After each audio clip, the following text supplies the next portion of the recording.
Good evening. I'd like to call this interim meeting of the New Hanover County Board of Education to order. Ms. Bowie, could you please call the roll?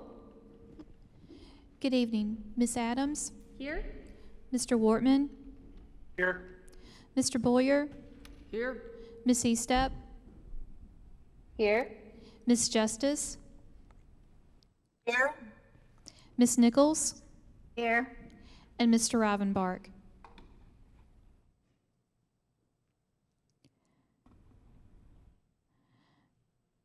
Mr. Rivenbark? Here. Thank you. All right, thank you. You're welcome. The next item on our agenda is the approval of the agenda. Do I hear a motion to approve? Move to approve the agenda, Mr. Boyer. Is there a second? Second. Second, Mr. Rivenbark. Any discussion? Ms. Bowie? Ms. Adams? Mr. Wortman? Aye. Mr. Boyer? Aye. Ms. Estep? Aye. Ms. Justice? Aye. Ms. Nichols? Aye. And Mr. Rivenbark.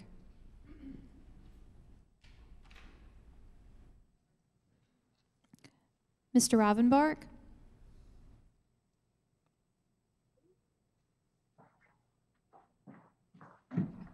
Mr. Rivenbark? Here. Approval of the agenda. Approved. Thank you. Thank you. You're welcome. The agenda is approved, 7-0. Our next item on the agenda is a closed session. Do I have a motion to go into closed session? Move for closed session, Mr. Boyer. Pursuant to what? I don't have that. The motion Oh, sorry, should here we be. go. I'm sorry. Our closed session is pursuant to North Carolina General Statutes 143-318.11, A1, A3, and A6.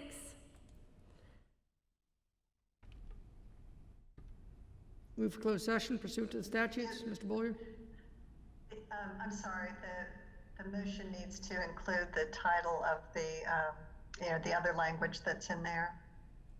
To Regarding the preserve case. attorney-client privilege information, including in advice on the case caption Dante Murphy versus Bullard and New Hanover County Board of Education. Is that correct, Ms. Stagner? Yes, and also I know it's wordy, but the statutes also, so the language that's in the motion should be read. Sure. New Hanover County District Court Case Number 20, CVD 2400, to consider personnel matters and to maintain the confidentiality of personnel records under North Carolina General Statutes 115C, 319, and -321, and of student records under the Family Educational Rights and Privacy Act 20 USC 1232G. And it's also the recommendation as well is supposed to be included, Ms. Stagner? You do not need to read that all again. Move for closed session pursuant to the statutes, Mr. Boyer. Is there a second? Second, Bill Rivenbark. All right, Ms. Bowie? Ms. Adams? Aye. Mr. Wortman? Aye. Mr. Boyer? Aye. Ms. Estep? Aye. Ms. Justice? Aye. Ms. Nichols? Aye. And Mr. Rivenbark. Aye. Thank you. We are in closed session.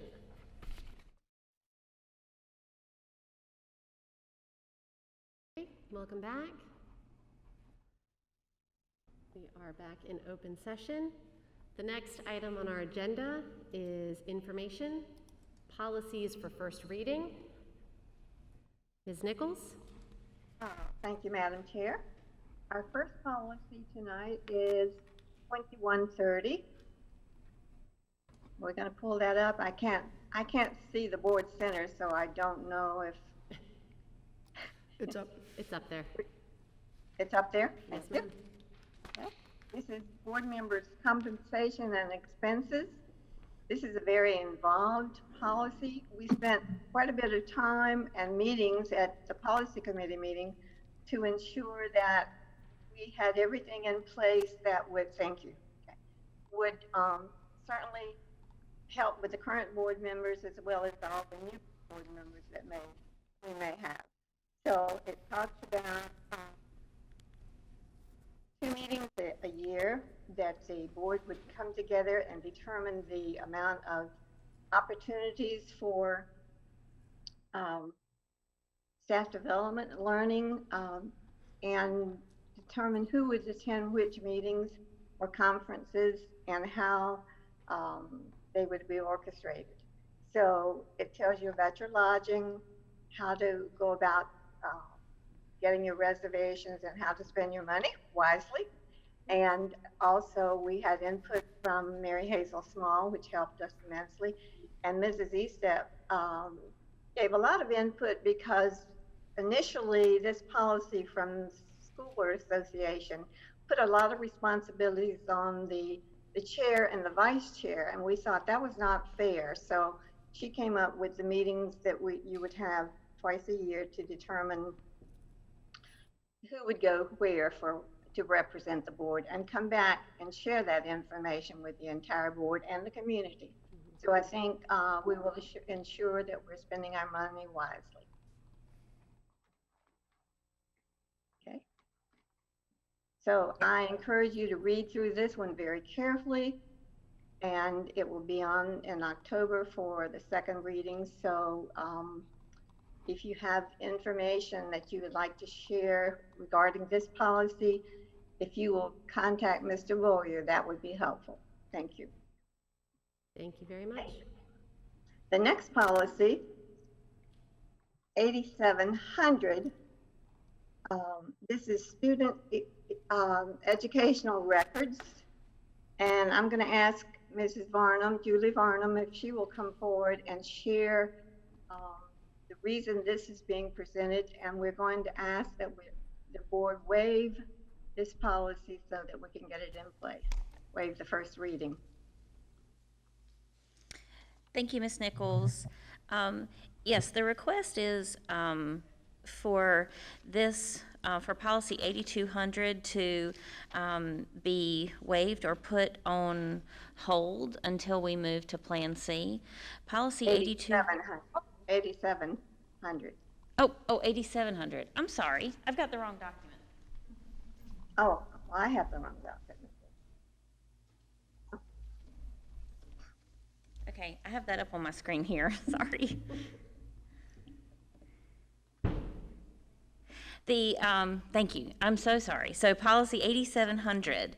Our recommendation after working with one of our attorney or legal counsel at Tharrington Smith is to further clarify directory information in policy 8700. And so the change, the only change in the policy is 1, 2, 3. On the 4th page, clarification that the directory information that may be disclosed upon request include online and virtual class options, and is based on audio and video recording of particular online and virtual class sessions for instructional purposes.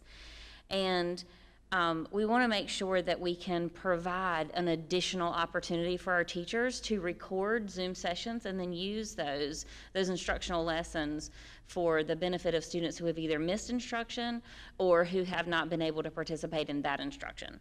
And so this would really be adding to the directory information, the online and virtual class sessions for instructional purposes. And before we ask for a motion to waive the first reading, maybe does anyone have any questions about this policy change? The intent, it sounds like to put it in place as soon as possible. Is that correct? Because it sounds like it's very applicable to what's going on right now. Absolutely. Dr. Smith and Ms. Brinson and I worked with Tharrington Smith to try to come up with some additional flexibility for our teachers during this time, especially with regard to online and virtual instruction. And so we feel that it's of an urgent matter to give additional flexibility. If we have no other comments or questions, then Madam Chair, we need a motion to waive first reading so that this policy can go into effect.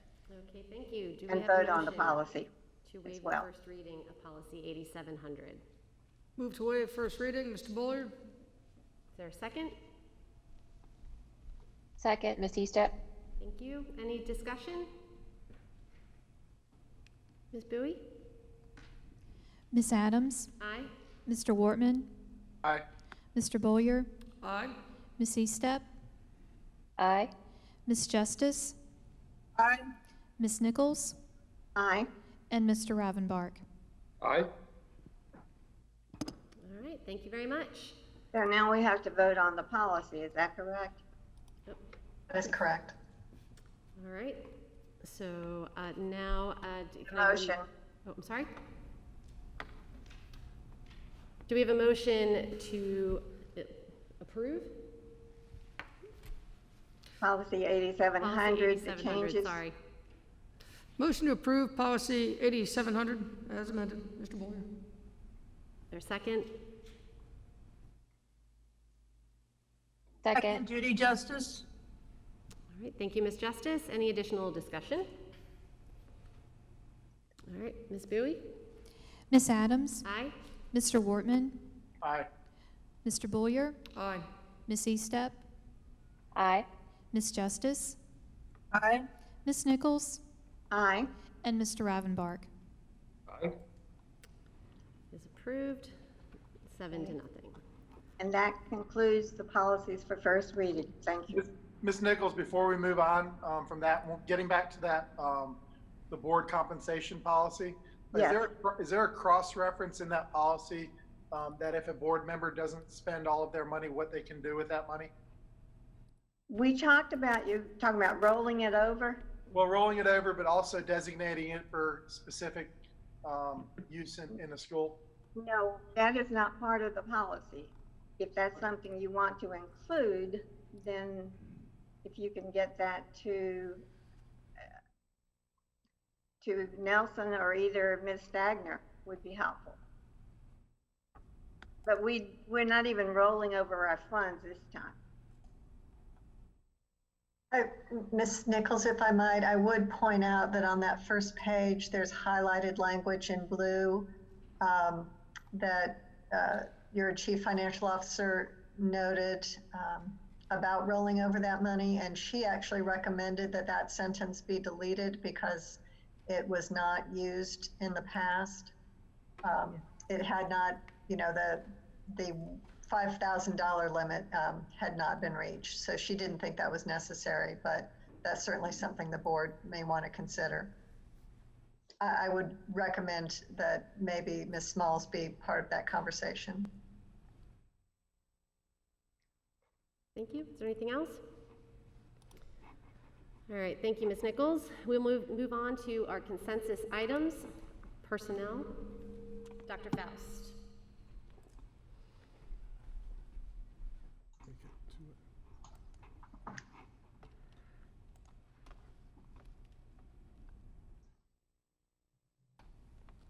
I'd recommend that we extend, mine left, our contract to Tom Benson throughout the month of October. All right, the recommendation of the superintendent is to extend the contract through the end of October. Any discussion? Questions? All right, do we have a motion? Move to extend the contract, Mr. Buller.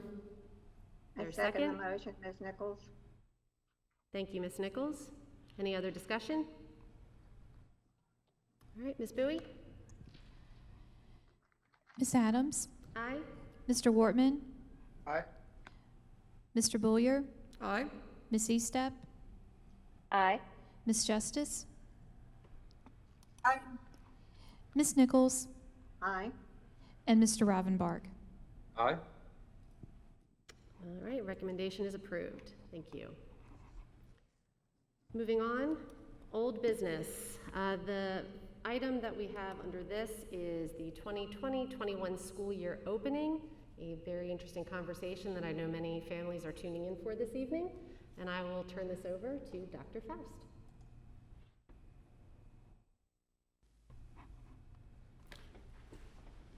So prior to the team coming up, I just wanted to first make everyone aware that we have received all of your emails. And, I have read a lot since I've been here, and I just want everyone to understand and know that we are putting everyone's best interest at hand. And at the July 28th meeting, the board had decided to go to Plan C and define Plan C, and then that would end at the end of the first 9 weeks. And so what we are faced with is moving to Plan B or Plan C. So the board we will present to you our recommendations for what we have for Plan B. And at the end, of course, you can ask questions, ask us, and it's at your pleasure at this moment. So we'll start with operations.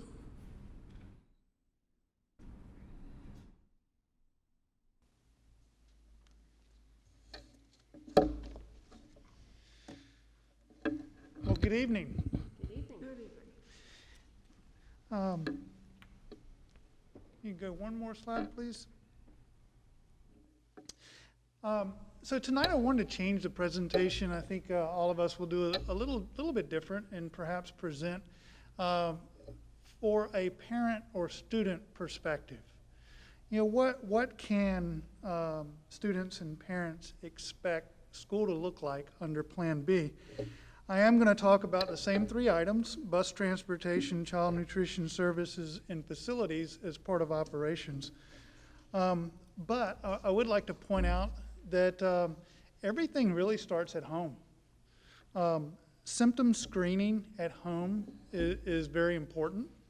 Parents will fill out an attestation form saying that they will be doing that before riding a bus. But it's more important, if we want to prevent exposure, that's really where it starts. So if you're presenting symptoms, you don't want to lead to any possible exposure, whether it's on the bus or at school. So in transportation, forward one more slide, please. So in transportation, we are finalizing now, working with the schools to identify student grouping, either group rotation 1, 2, 3, or full-time students, which would be group 4. We're establishing our bus routes and stops, but I would like to point out that the parent portal is active. And so if you could click on that link for me. And I just want to remind everyone, Parent Portal is the app that you download on your phone. And this has been a great tool, a great way for us to communicate with parents and for parents to actively see what their bus route is, where their bus stops are, and where their bus is. You can set notifications and so forth. I won't do an infomercial for Parent Portal, but it is online. And while we're finalizing the routes and stops, you can bring it up and see it, and you can see changes that we're making. We do anticipate in the next week or 2 we'll have all of our routes finalized and we'll publish those, but Parent Portal is active. This year our transportation will look a little different for parents and students. The first thing that I mentioned is the parent guardian attestation form. Parents are required to fill this out, and this is available on our website at the Ready, Set, Return link. And you can download that and you can email it to bus.attestation@nhcs.net, or you can turn it into your school. We're starting to get a lot of these filled out and returned, and we're very appreciative. But that is the first step for parents, is to fill this out so that your student can ride the bus. When we do start school, we will be doing community stops more than individual stops or mailbox stops. We'll also be planning to double up some of our shorter runs. These two things are required because of the reduced capacity on our buses, but it also enabled us to create a substitute driver pool. And I think not having this substitute driver pool last year really led to a lot of unnecessary delays and avoidable delays. And this is how we're addressing it this year. So having that substitute driver pool and the shorter bus runs and community stops is critical for Plan B to be successful. Students are required to wear face masks on the bus. Right now, as you know, we'll be seating one child per seat, and if they are not wearing a face mask, the reduction in our capacity is such that we couldn't operate. So students are required to wear face masks or face coverings. And as I mentioned before, to give parents and students assurance that we are cleaning and sanitizing the buses, our drivers will be wiping down and cleaning the high traffic, high touch areas in between each and every run. And then twice a day, once in the morning and once in the afternoon, the buses will be thoroughly cleaned and disinfected. So in child nutrition, I mentioned last time that we had a last minute extension of some waivers, which was really good news. And again, for parents and students, what this means is that all children 18 years of age and younger eat free. And the other nice thing is that we are able to deliver meals into the neighborhoods. So whether you're in school and eating at school, or you're off in remote learning week, we can offer that meal delivery service, which we will be doing. In preparation, we have expanded our meal service. If you can click on that link real quick, just to show you this flyer.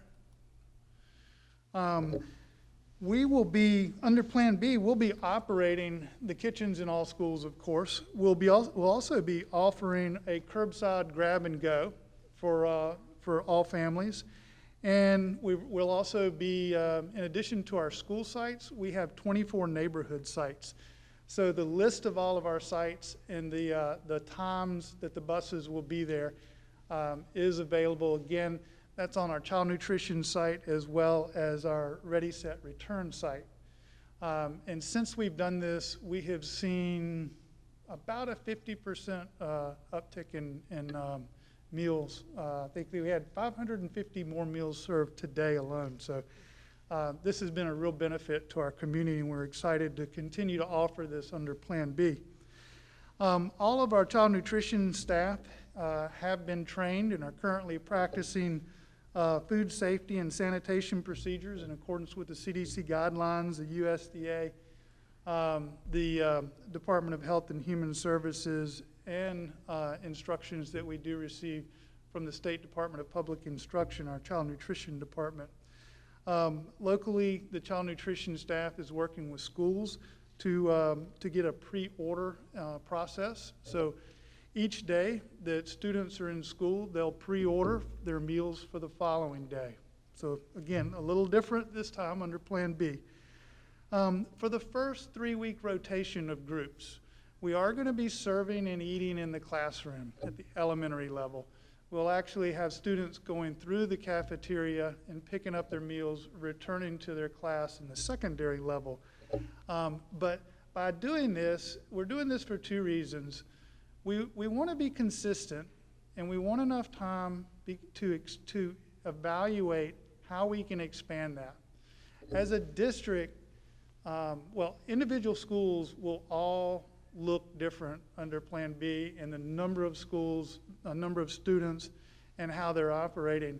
So I can't really make that on a district-wide decision. So that first 3-week rotation will allow us the opportunity to evaluate each school individually, and the school principal and child nutrition manager will be looking at ways to open up the cafeteria, possibly open up some other areas within the school site, and even looking at some outdoor dining opportunities. We obviously want to give our students the opportunity to have a break from the classroom and and get outdoors if we can in a safe manner. So looking at our facilities, Dave Spencer, Leanne Lawrence, myself, we've been visiting schools and assisting them in setting up schools and classrooms for social distancing. What we learn, and we probably learn from them just as much as they're learning from us, but what we learn, we share on a shared Google Doc for all the principals to look at. I think this has been very helpful in giving our schools some guidance and providing some consistency across our district. And I think that having done this at several schools, feel comfortable that we will be able to accommodate the students under Plan B. The use of our water fountains and sinks will be a little different. If they're in close proximity, we will close one. Cleaning and disinfecting procedures are obviously different. Again, our custodial staff have been trained, and we've purchased some additional equipment for their use. They have daily checklists that they will be following, and all of these procedures are in accordance with the CDC guidelines. In addition, all of the products that we have purchased and are being used in our school are on the EPA approved list of products for COVID-19. The other thing I mentioned last time is our HVAC systems. There have been questions about ventilation. I want our parents and students to understand that during the past 6 months, we've used this as an opportunity to go in and perform a lot of preventive maintenance as well as tune-ups on our HVAC systems. We wanted to make sure that they're performing at an optimal level. We have the maximum filtration that the system will accommodate. We are providing more frequent filter changes, and we have increased our outdoor air so we get the maximum turnover of air within the building to provide a enhanced indoor air quality during this time. I'm going to let Dave talk about. Oh, good. Let Dave talk about some upcoming drills in our schools. Good evening. You know, North Carolina requires school systems to conduct two major areas of drills. One of those would be fire drills or evacuation drills, and the other be a lockdown drill. We started our fire drills, evacuation drills, within the first 10 days of class, and we'll follow those each month thereafter during the school year. Once the students return to our campuses, then we'll make some modifications as far as maintaining the physical and social distancing that's required. Regarding our lockdown drills, New Hanover County a few years ago went above and beyond the state requirements of just one, and we expect our schools to conduct one drill with just the staff at the beginning of the year, one drill with the staff and students to make sure that everyone's aware, and then during the spring, myself and New Hanover County Sheriff's Office goes in and conducts another lockdown drill, providing feedback from us. We have met with city and county fire officials. We've met with law enforcement, and we've also spoken with the Center for Safer Schools and proposed our plans, which would be modifications once we get our children back into the schools regarding that physical and social distancing. They are fully supportive of our plans, and we will get those to the principals probably the end of this week with some communication that Dr. Faust will have going out to the schools. The next item in the presentation is finance, and it's going to closely relate to facilities, so if you don't mind, we'll let Mary Hazel go, and then we'll be glad to collectively answer any questions that you might have. Good evening. I just wanted to share that the resources needed for Plan B are in place. That includes PPE, cleaning and disinfecting supplies, along with the social distancing signage and stickers and everything needed, to prepare the classrooms and buildings. The purchasing department has procured and distributed these resources, and then we will continue to make purchases as needed throughout the year. Recently, the state legislature approved the the most recent coronavirus relief bill, and that included additional funding for PPE and mental health services. And as soon as those funds are, well, I guess the formulas will be approved by the state board within the next couple of weeks, and as soon as they're received, we will move forward with purchasing additional items that may be needed throughout the year, as well as additional services and staff. So, any questions? I'm just curious, the PPE that is being provided, what does that look like? When we talk about masks, what does that mask look like? Are students allowed to wear one from home? Do they have to wear something provided by the school? What is just? I can just give you some examples. So, we purchased over 150,000 masks for both students and staff, also lanyards for them, so they certainly can wear their own, but we will. Several will be provided for them. We also have thermometers, all kinds of gloves and gowns and things that nurses might need, or anything to protect staff who might be taking care of a child who's sick. We have obviously the disinfectant, the sanitizers, all the stands to distribute those materials. So it's quite an exhaustive list, and I'd be glad to share it with the board if you're interested. So. Hey, I got a couple questions. Will the grouping be based on the alphabet? Would it be like alphabetical grouping? How are we grouping the students when you go to Power School and breaking them down into those thirds? That's being done at the school level. Mm-hmm. So it's based on grades and class assignments. Also taking into consideration siblings. I think the most difficult part of this has been making sure that if I'm in elementary school, that with someone in elementary school with older siblings, that I've coordinated with the feeder middle schools and high schools. Okay. And how can we ensure? Excuse me. Whoever is on the podium and talking, I'm having a lot of trouble hearing their questions. Is there some way to make that clearer? Ms. Justice, are you having trouble hearing my response or the question? Oh, no, it's actually the dais, or the board setting, the ones that are present. Ms. Justice, is that better? That's much better. Okay, I'm sorry. My question was how the groups are being formed, whether it's alphabetical grouping, and Mr. Anderson just responded that it's a school-based decision factoring in a number of different variables like siblings and things like this. And my other question was how can we ensure, or at the very least encourage, students to socially distance and wear masks while at the bus stop? Because I feel like that could be a problem area. Well, I will say we are putting signage on our bus.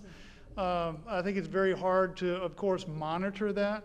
I think that's really going to be a joint effort by everyone, parents, the bus driver, teachers in the school is just constantly reminding students to do that.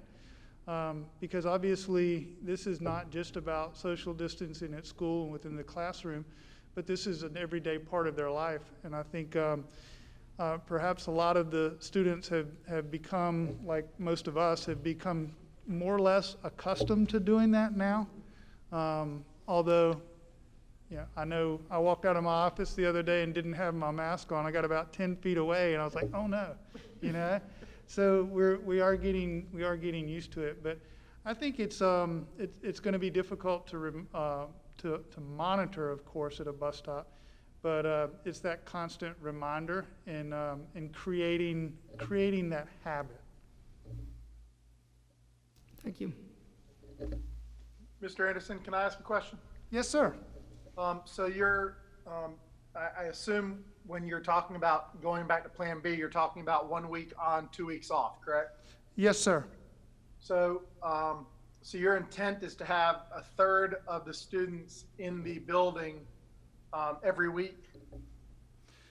Well, it'll be more than a third because there's actually 4 groups. The 4th group consists of EC students with an IEP, and our ESL learners.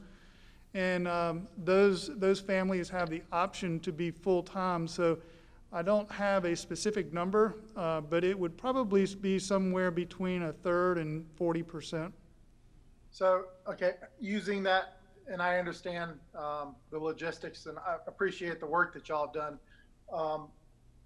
But we've also seen that there are a significant number of parents who will likely elect to do either the virtual academy or continue on remote learning. I think the survey responses that we received, I think last week, showed that 65% of the families would like to continue or would want to go to face-to-face, and 35% of the families would either continue to the virtual academy or under remote learning.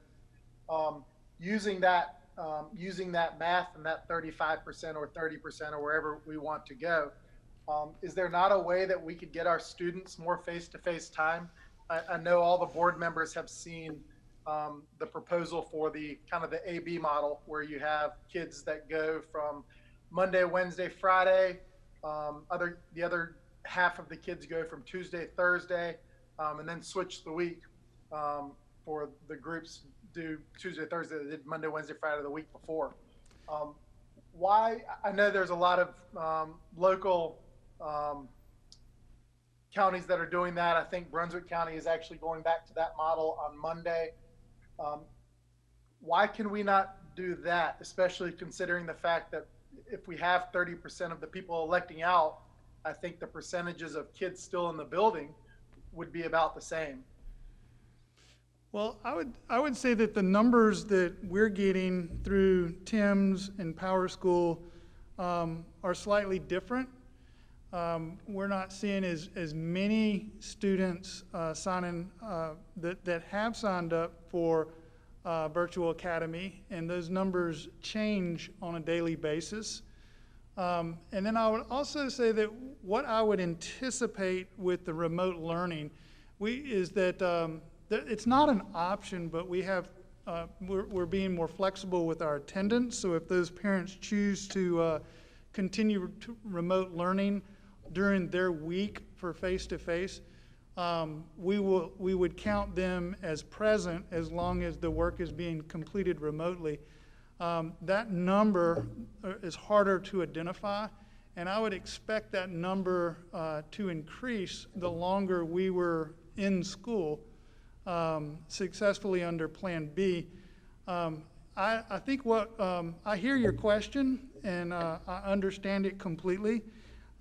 My recommendation would be that we have been planning for a long time to start under Plan B, and I think that we are ready and can do that.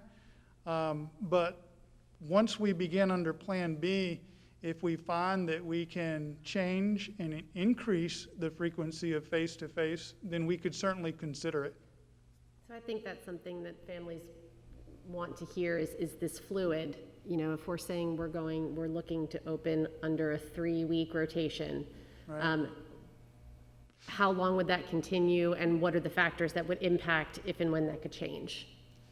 And I probably just got way out of my lane in answering that question. So if there's anybody else that wants to add to it, Let me run away. But from an operations standpoint, that's what I would recommend. Andy, I've gotten more emails in the past 3 days than I've ever gotten in my life. I'm several hundred, 300, 400, 500, and all but about 5 or 6 want to go back to school. I had one lady said, "I'm just gonna go ahead and tell you, I can't take it anymore.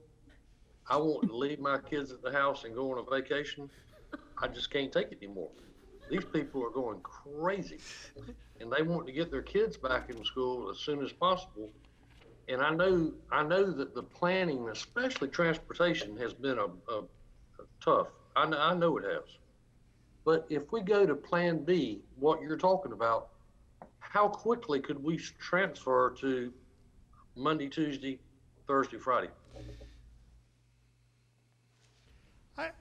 We would have to, at that point, go back to the table and reassess. I think coming out the gate right now, because the team has not ventured down that road as defined earlier on, I think during the summer, what a Plan B looked like. They planned for the 1 week in and 2 weeks out, that they would have to go back and reassess. And that's what we were talking about earlier today, is we would have to, and I think Eddie has done a great job of articulating the fact that what we have planned for is 1 week in, 2 weeks out. And although there are things out there on the website, there are some other factors that have not been considered, especially with transportation and getting kids in. And remember, we're moving about 27,000 kids versus, and I know that every school district has their limitations, but when you're moving about 8,000 kids, it's a different beast than moving about 27. And so it's a little bit harder for us to forecast right now what that would look like. We'd need a couple days in order to get that back to the board so that we could actually give you an honest opinion. So we have, Dr. Faust, I appreciate the answer to Mr. Ravenbark's question. But under this proposal, when we originally voted on it in July, I do remember Ms. Nichols and Mr. Ravenbark specifically saying, but we want to go back to school as soon as possible. So we want it in 3 weeks. So come to find out, we end up getting the 9 weeks or the 8 weeks that we originally voted on. So we have, I think it's the 15th, based on what you're kind of saying, looks like October 6th, 7th will be the day. We still have 22 days to plan to look at that. Is it not something that we are willing to look at doing the AB model? Because I know, Mr. Ravenbark, we all got the same emails, and a vast majority of those emails not only said they want to go back to school, but they want to do the AB model. So I would appreciate the administration looking at the possibility of doing that when we potentially open up in the early part of October. Can I add this? Didn't it have to have state approval? Weren't we approved by the current plan through the state? We had to send it in. Every district did, and that was the one they approved for us. So would we have to go through that process to change it to the, I guess, the other model that you're both referring to? I don't think it was state approved. I think that we did present to the board. It was board approved, but it didn't go to the state. Well, I definitely hear the call for Monday, Tuesday, Thursday, Friday. I know I've spoken to a number of educators over the past several days, and there is an appetite, from what I can gather. It seems to be an appetite for that. However, I would say that we started down this road, and we told our families that this was the path that we were taking. And I think it would be a lot easier to ramp up in 3 weeks. I think it would be a lot easier to look at our numbers in 3 weeks, see where we are, and then make a plan based off of that. I think that's smart, but I would like to go ahead and start looking at how we can get the kids to school, right now, so that if we decided we could, we wouldn't be behind the 8 ball doing that. And I just want to say, I know there's a lot of people watching and listening to us tonight. I've talked to a lot of people. I mean, a lot of people all weekend. And I promised them that I would do everything I could to get them back in school, but the only way I would do it is safely. And I had one lady that wore me out. And after she got through, I said, let me ask you a question. She said, what? I said, if you were on the school board and you had to make the decision to put the kids back to school, and 3 weeks later, a 3rd grader got COVID ID and passed away, I said, could you live with yourself? And she just sat there and didn't say anything. And I said, well, that's how we feel. We want to take care of the kids and make sure they're safe, and the teachers. I said, I'll do everything I can to get the kids back in school, but it's going to be safely. So as quick as we can get the kids safely back in the school, that's where I want to be. Bill, and I appreciate what you're saying there, but you're not putting the kids back in school. You're giving them the choice to go back to school. I mean, and I think that's the one thing that parents have said, they want that choice. So you're not putting them in school. You're not telling that third grader has to go to school. You're telling the parent they have a choice to go back to school. And the fact is, in terms of safety, not a lot has changed since we did the end of July to where we are today. We probably know a little bit more about COVID. But, we're in the process of coming up with plans to keep the children safe, which is our first priority, and should always be our first priority. But I think, I would like to start the discussion of doing that AB model. Because if we don't start it now, then I don't know when we're going to start it. Absolutely. I agree. David, I agree 100%. That's what I said a minute ago. If we have to do Plan B, I want to go ahead and start the discussion on AB model right now so that we're ready for it when we can do it. And just because we voted on it in July does not mean that we can't change the dynamic today. I would like to, this is definitely good dialogue, but we do have other presenters to continue with some of the work groups. And so I think that we should continue, unless you have any other questions for Mr. Anderson. Let's let him take a seat, and why don't we bring up our next presenter? Well, I do have a question for Mr. Anderson. This is about logistics. You were talking about having the bus drivers have a substitute pool because of the changes in the routes. What does this mean about our permanent bus drivers? Does this mean we have to let them change their position from one of our regular employees to somebody that would be a substitute and be on, that pool, which is, I guess you could say, less job definition or security? There will be drivers with assigned daily routes, and there will be drivers that will serve on a substitute pool that will fill in. We have a daily absentee rate of about 9%, and so we're looking, at about 85 to 90% of our drivers driving each and every day, and there would be no change in their title or pay or duties, but instead of having an assigned route, these would probably be more of our veteran drivers and are more familiar with our school system in the area and could fill in and substitute where needed on a daily basis. Thank you. That's what I wanted to know. That makes too much sense. Well, good evening again, Madam Chair, board members. I'd like to share a little progress that we've made toward preparing, from the health work group, preparing to maintain safe public health conditions while providing education services under Plan B. To start, I want to focus on all students and staff and some of the efforts that have been underway. You have several items here on the slide that are hyperlinked. I won't go into the details, but that's additional information for you. So if you have any questions, feel free to let me know. To start with, coping and resilience. We have been focusing on significant professional development for the staff and our students, or the staffs to provide for the students regarding social emotional learning and crisis supports. We have many of these things linked here on our webpage. As you can see, local resources, also how to talk with children about COVID-19, and then other learning resources for parents. We have also focused quite a bit on staff self-care, and even just yesterday sent out a new series of press pause where we have sessions created for staff to come together and really focus on their own resilience.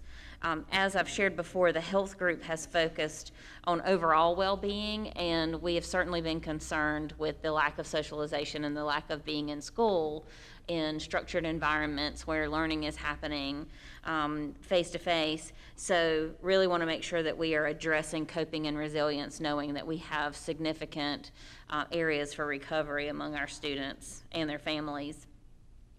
The next item would be a focus on the 3 W's. Of course, that's wear, wait, and wash. So mainly preparing for the wearing of the mask, significant professional development with our principals last week on this, and then how to move through processes for exceptions, which I'll get to that. Waiting, which would be that social distancing and that physical distancing piece, as Mr. Anderson spoke about, with signage and moving through the building. And then washing hands, of course, has been a focus that we've had along the way, and including some additional communication videos, that kind of thing. Screening, I've shared a little in the past and in previous presentations about screening. I want to give you an idea about how one school created their screening process. For example, with, again, to give an idea to families and staff how this might look upon returning to school. For bus riders, once buses arrive at the school, as an example, students will be screened upon exiting the bus before entering the building. For example, staff members might be escorting students, of course monitoring students in the screening area to make sure they're maintaining distancing, then screening, and the screener is maintaining physical distancing except for the quick temperature check. Then having staff escort students down a certain hallway, depending upon where they're going to be in the building in their classroom. Some maybe into escorting to a back stairwell. Of course, if any student does not pass the screening or has potentially, so meaning they have either have a fever or they've potentially been exposed or are showing symptoms, we, of course, are not going to have those enter the classroom. We'll escort them to our isolation area where they'll be monitored, and our school nurse will become involved. The other process could be for car riders. So I know we've talked about this in the past, but we would have students remain in the cars with their families to be screened at stations along the car rider line. And most schools have determined that they will have multiple points of screening based on the number of car riders they anticipate, and they generally have. Of course, if they don't pass the screening, then they don't get out of the car and they leave with their parent or caregiver. And then we follow up with the school nurse so that they're notified of the symptoms. If they do pass the screening, then they're escorted into the building and they follow traffic patterns to go into their classroom so that they aren't intermingling with other students. So just as an example.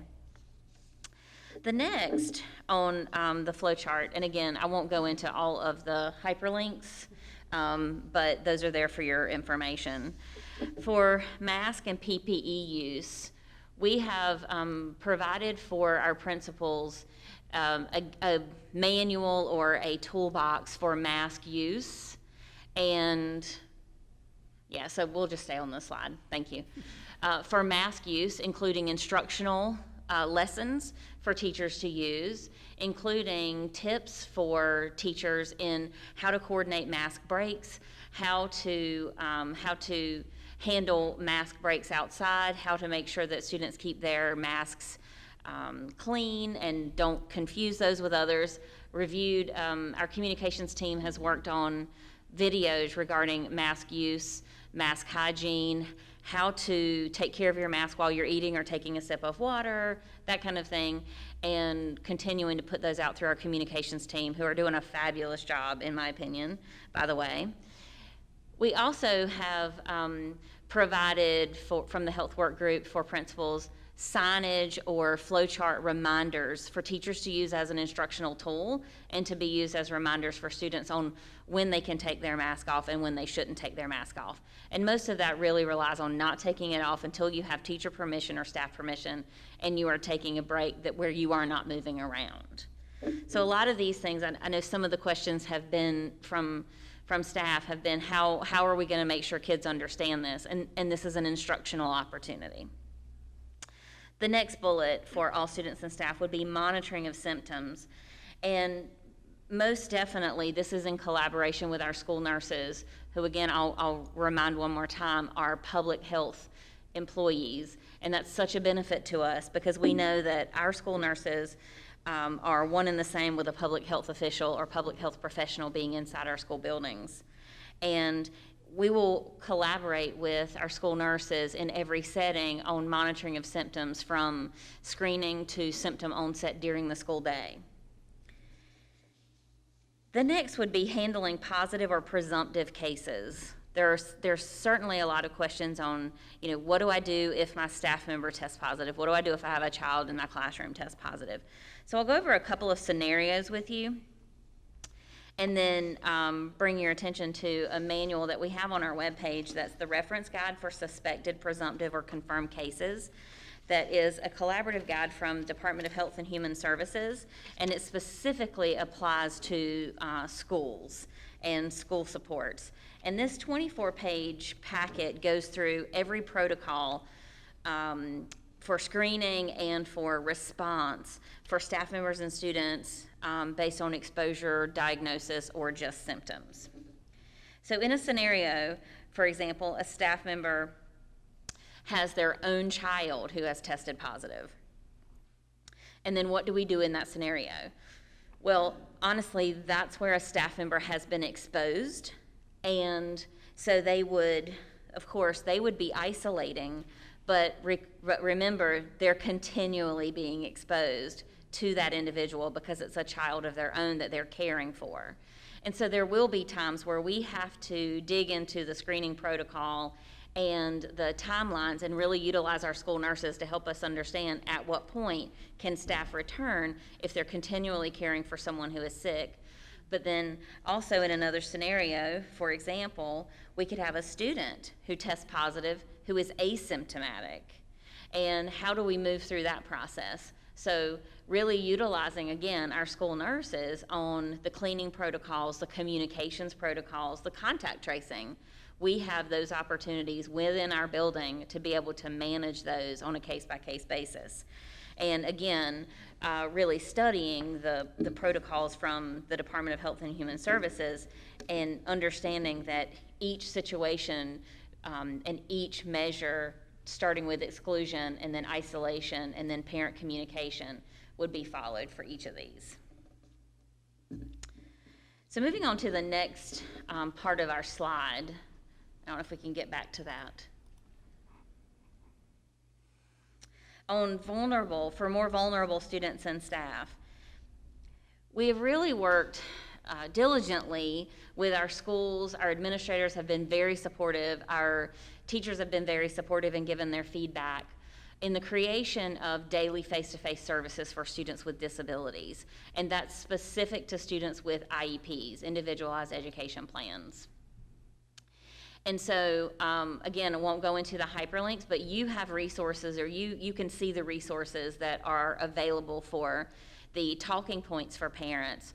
Also a parent intent process, letting us know their choice. Again, I think it's really important that we emphasize that parents do have the choice. They can return their students upon Plan B. They can, and especially with students with disabilities who have had the most difficulty accessing remote instruction, they can return them full time. Again, we have to follow all of the precautions such as mask wearing, and we want to make sure that we can provide all of the services to these students if they have not been able to access. But that does not mean that parents have to utilize that. It's another option for us to combat and to mitigate the compensatory services that could potentially be owed.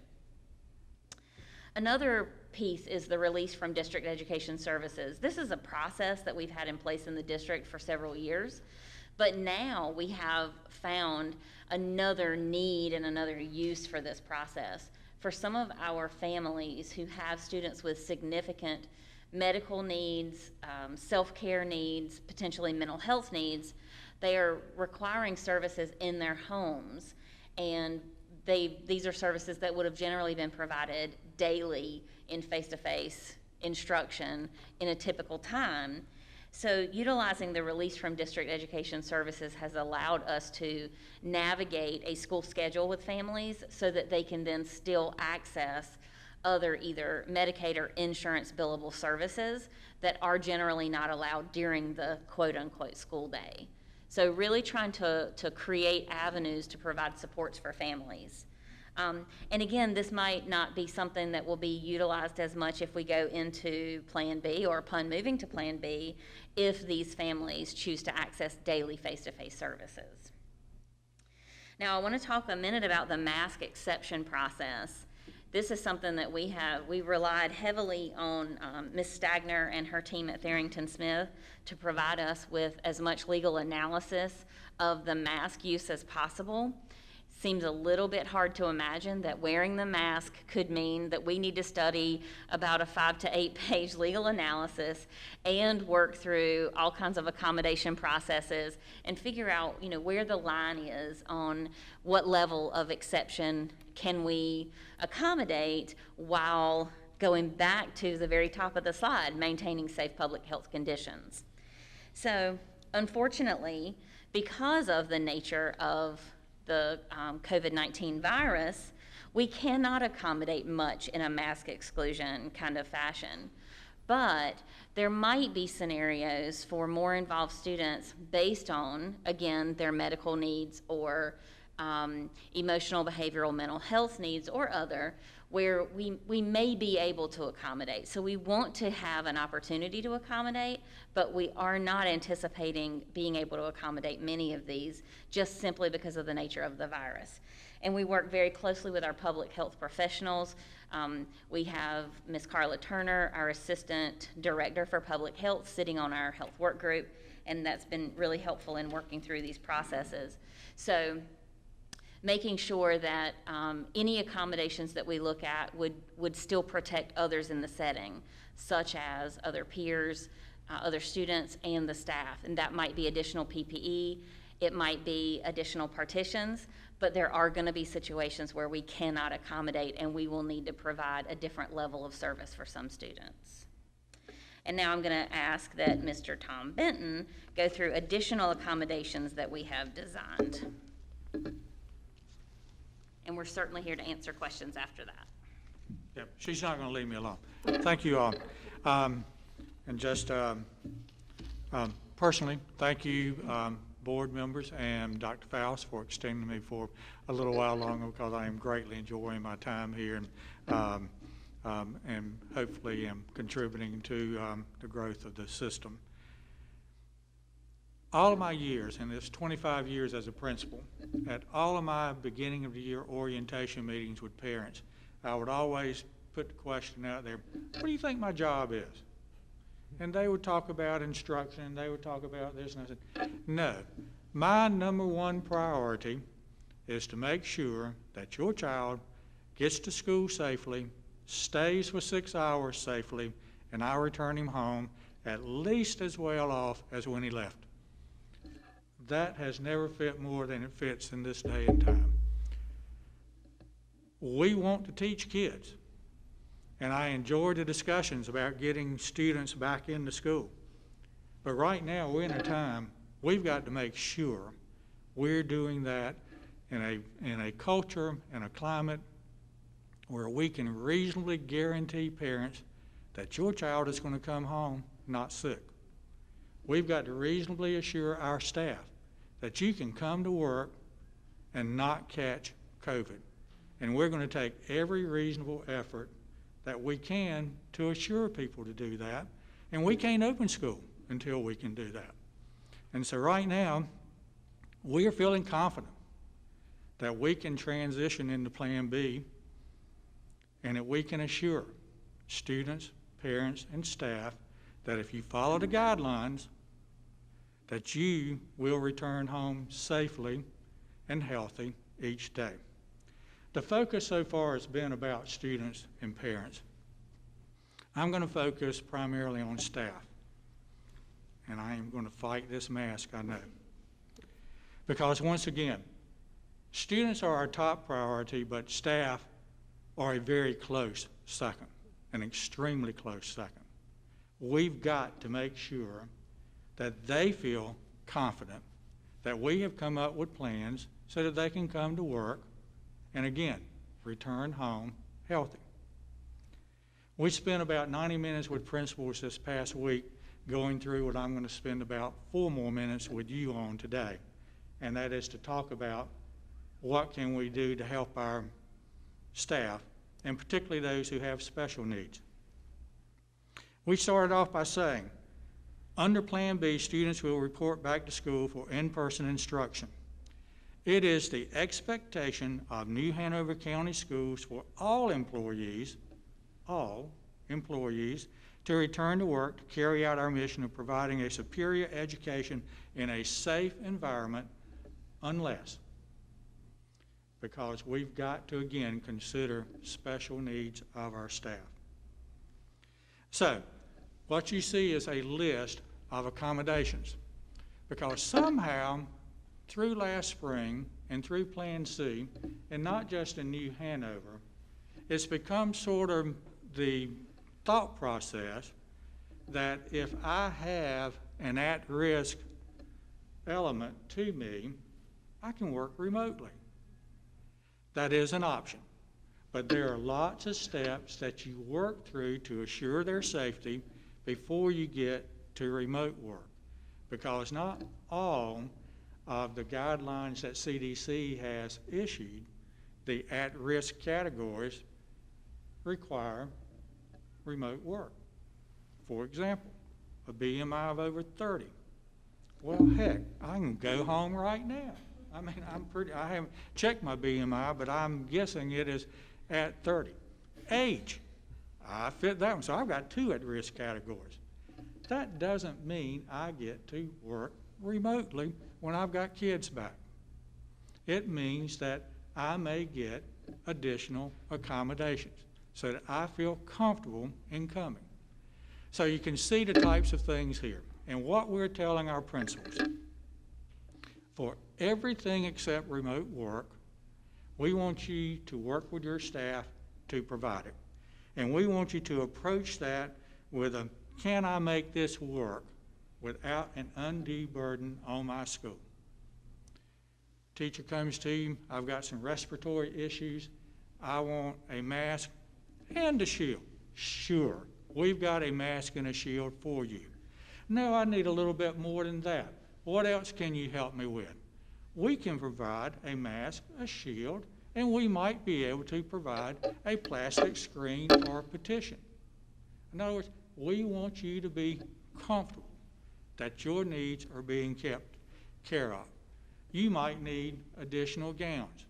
You might need gloves, because you might be in a situation where your concern, and this doesn't really qualify for an accommodation, your concern is that you've got a sick person at home and you don't want to carry germs home. So the answer to that is that we provide you additional safety factors in PPEs, screens, or whatever it takes for you to be there. Your particular job may require that your students are not wearing masks. So again, that's when we get into the mask, face shields, and in some situations, the screens to go up between, like you see in stores now, to add that extra protection. So when we do get to remote work, and that'll come to central office. In other words, principals can handle all the others. They have been told if they have any questions, don't take more than 5 seconds in worrying about if you can provide that. Pick up the phone and call HR or a supervisor that can provide that type of service and pass that on to us. We didn't want to add any more stress to principals' jobs. So we wanted for them to handle the sort of common sense requests that are out there. But then when you get into a teacher that wants to request remote work, and there will be teachers who need remote work and other staff members. By the way, when I say teachers, to me that's synonymous with all staff. There will be people who quite rightfully need that. We will be asking that they provide medical documentation, and that will be reviewed in HR. And we have even set up an appeals process where once it's reviewed once, then it goes before a committee to be looked at again. And during that entire process, it's supposed to be an interactive process where we're talking with people, because individual situations are so different. So we want principals talking to staff. We want principals talking to us. We will talk with staff. And again, our number one goal is to be able to provide our services to kids, but in a safe manner. And we want to do everything we can to give confidence to our staff that they can return to work and go home healthy. Questions? Yeah, got a couple. With regards to staff, will they be allowed to work remotely during the initial review and also during that appeals process? If they say, look, I need remote work, you review it, can they work remotely during that interim time period? The form was posted yesterday. Today is Tuesday. Yeah, yes, the form was posted yesterday. We are asking that they get it in within 10 days. We'll obviously take it because conditions will develop over the year. So there's never an end to those coming in. We will review those and get those back as quickly as we possibly can. We're hoping for a 2 to 3 day turnaround at most, because again, we have taken the load of the regular accommodations off from HR and left that at the school and site level. So when it does get to us, we can turn that around. For right now, we've got almost 200 employees that already have approved accommodations under Plan C. Those accommodations, and in that is remote, it's almost 200 with remote work. That continues until the day before Plan B starts. So once Plan B starts, if they haven't gotten in their information, they will need to continue it. I am hoping that we can get them a definite answer. I could foresee some situations where we'll have to have interactive discussions with the staff member and their supervisor, whether it's a principal or a supervisor, to talk about, we don't have the final answer, so are we going to have them come in now? Do we want them to still work remotely until we get that final answer? We are concerned that once again, we're asking staff members that want remote work, they've got to get a medical professional to give us a sign off on that it's a legitimate request. And we are concerned that they've got to go back and do that. But on the other hand, they are asking to not come to a work site and to continue to get a paycheck. And so that's not something to be taken lightly. And I don't want to sound cold-hearted at all, but abnormal times cause for abnormal situations. And so we're going to do our best to make sure they know before they're due back with Plan B is when this starts. Did that answer your question? Yeah, absolutely. I also have one about mask exemption. So I just want to be clear. I mean, outside of anything medical, if people have rights and they can exercise their choices, you can choose not to wear a mask. You have that right. My children have a right to not have to pretend that you are wearing one. So which specific exemptions will be allowed for, and can they be enforced? If a student flat out refuses to put on a mask, can they be removed from school? Okay. You want me to tackle that? I'll take it. Oh. Thank you. Sorry. I think that's an excellent question, and we have to make sure that we are following the DPI provided toolkit, which says all K-12 students and staff and visitors will wear face coverings. There may be some exceptions that we can accommodate, but only if, and we've created a guidance for this, a guidance chart for principals to support them, and I trained with them on Thursday and Friday. Basically, if we can add another layer of protection for everyone in the room, including wearing screens or additional partitions, additional physical distancing is going to be really important in that. And after looking at potentially not being in parts of the school building where other kids are, it's not going to be that a child without a mask is in the line with every other kid. It's not going to be that you are looking across the building and seeing that some are wearing masks and some aren't. All the ones that are going to be in anywhere near proximity to each other are going to have face coverings. There might be few and far between exceptions that could qualify related to significant medical or other needs that we can provide additional supports around that child with additional PPE. So additional PPE of staff, not additional PPE of other students. So we're not going to request other students wear additional PPE to support one. This is a very unique time where we're also going to have to make sure that it's not just about individual rights, it's about safe public health across the board.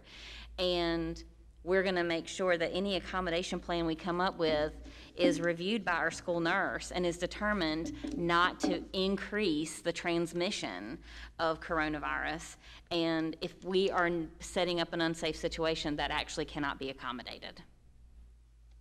So, and it's really in-depth, but I hope that I kind of covered the top layer there. Thank you. Thank you. I have a related question. I think Julie's probably the one. In fact, I have quite a few questions. But while we're on the mask, I've seen an awful lot of adults in this district already who are wearing masks but not modeling the proper way. It's below the nose, sometimes below the mouth. They have their hands on it constantly, touch their face. Now, we're supposed to be modeling for kids in the public.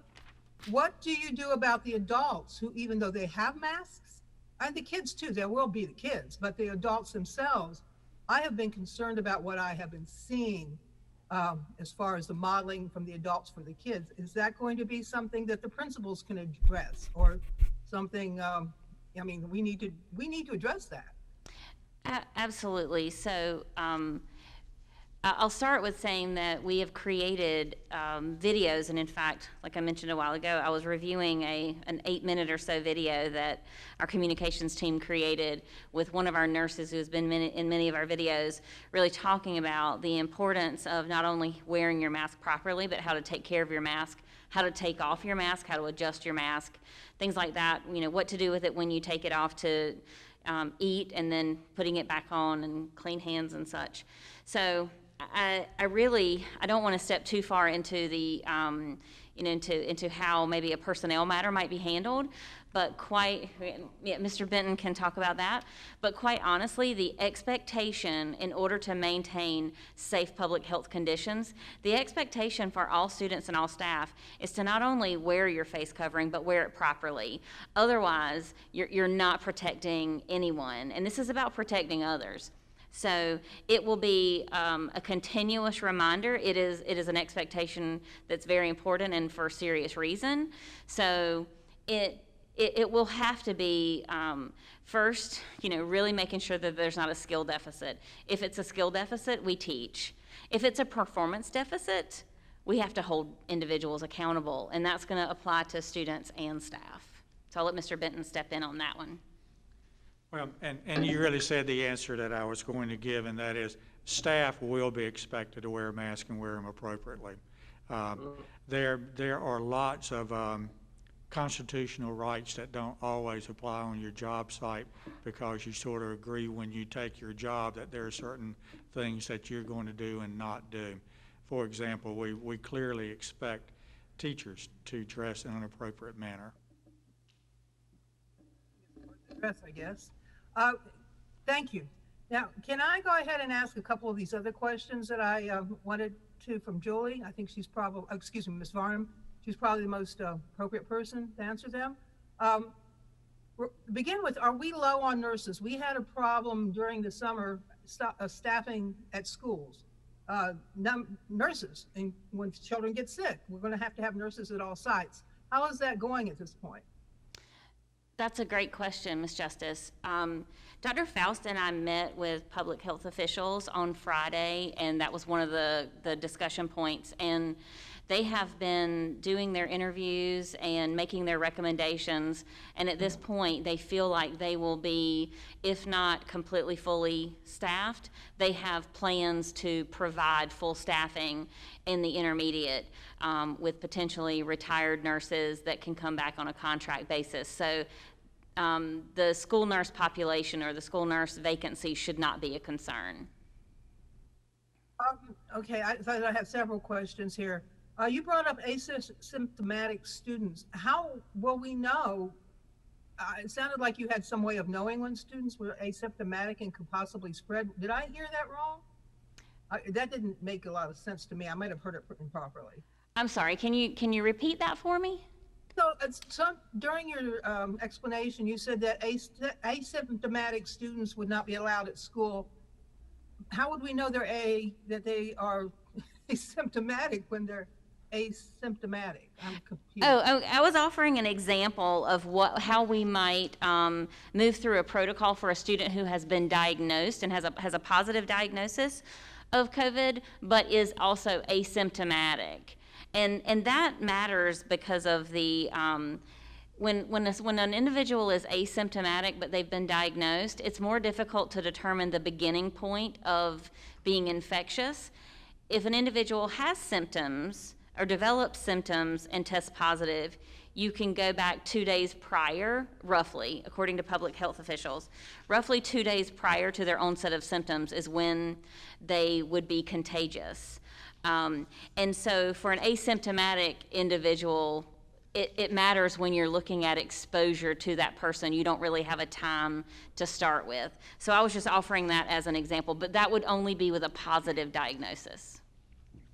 How about students that don't have fevers when they come to school, develop fevers? Where do they stay at school? And what if we have quite a few? Kids get fevers a lot. And what if you can't get hold of parents to come take them out of the environment? Absolutely. That's been definitely a concern because it's going to happen. And I know it wasn't the last time that I talked with you all, but a time before, we talked about that, coronavirus is not happening in a vacuum. It doesn't mean that now other issues such as flu or other viruses don't have a place here now. It's kind of all together. And so we have isolation spaces identified at each of the schools so that they can isolate students who are symptomatic. And, of course, this has been a discussion about our partnership with families, really making sure that our staff in the schools are working with families to identify every potential contact for them, whether it's multiple numbers for different members of the household, other emergency contacts, because we will be utilizing all of those to get in touch with families or any other adult caregiver that the family identifies, so that we can make sure that their child goes home and gets well and isn't staying in the building. So isolation areas are set up, and our school nurses have identified along with the principal, the isolation space that makes sense, and have staff ready to supervise those. And it's definitely going to be a collaborative effort for parents to, be looking to hear from us if their child is sick. And, we won't necessarily know if a fever is related to coronavirus or if a fever is because of another virus. But any child exhibiting symptoms will be sent home to get well. And also remember, Ms. Justice, we put turnaround time. Ms. Justice, on that slide on the left side at the bottom under all students and staff, there's a hyperlink that will show exactly how that will be handled. And so I made sure that the hyperlink was out there so that individuals would know what to expect when they don't know what to expect. And so we tried to make it easier for you as the board members and for those individuals out there in the community to show these are the protocols that we'll be using. So would the parents handle the testing then, and what would be the turnaround on that to make sure that that's what the, say, a fever is related to? That goes back to the attestation form. And also in the hyperlink that Dr. Faust is mentioning, that handling positive and presumptive cases, that's the manual that I have here in my hand, and the 24-page manual that goes through all the different protocols. While we cannot, so I'll answer the question directly. While we cannot require that any person is tested, we will encourage families, just like we would encourage staff, to seek the direction of their medical provider or the direction of public health. And of course, our school nurses can be a resource in that. But in the event that folks choose not to get tested, we've got the timelines in this manual. The timelines express how long an individual needs to stay out, and it's based on whether they have symptoms or don't have symptoms. And if they're asymptomatic but have tested positive, or if they have been exposed and don't have symptoms, but then also if they do have symptoms. So it's pretty detailed on the different steps to go through in all of those scenarios. that information on contact tracing also in that particular handout that you're referring to? No, that is actually managed specifically by public health, and so the document references that our local health department will handle the contact tracing, and that's one of the roles of the school nurse in the building.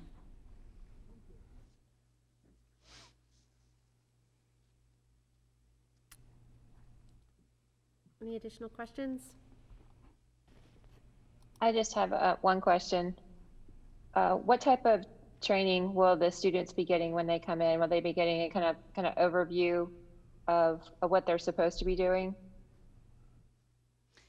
Yes, in regards to mask use, how to wear the mask, how to socially distant, that kind of thing, that is a part of our instructional planning related to health.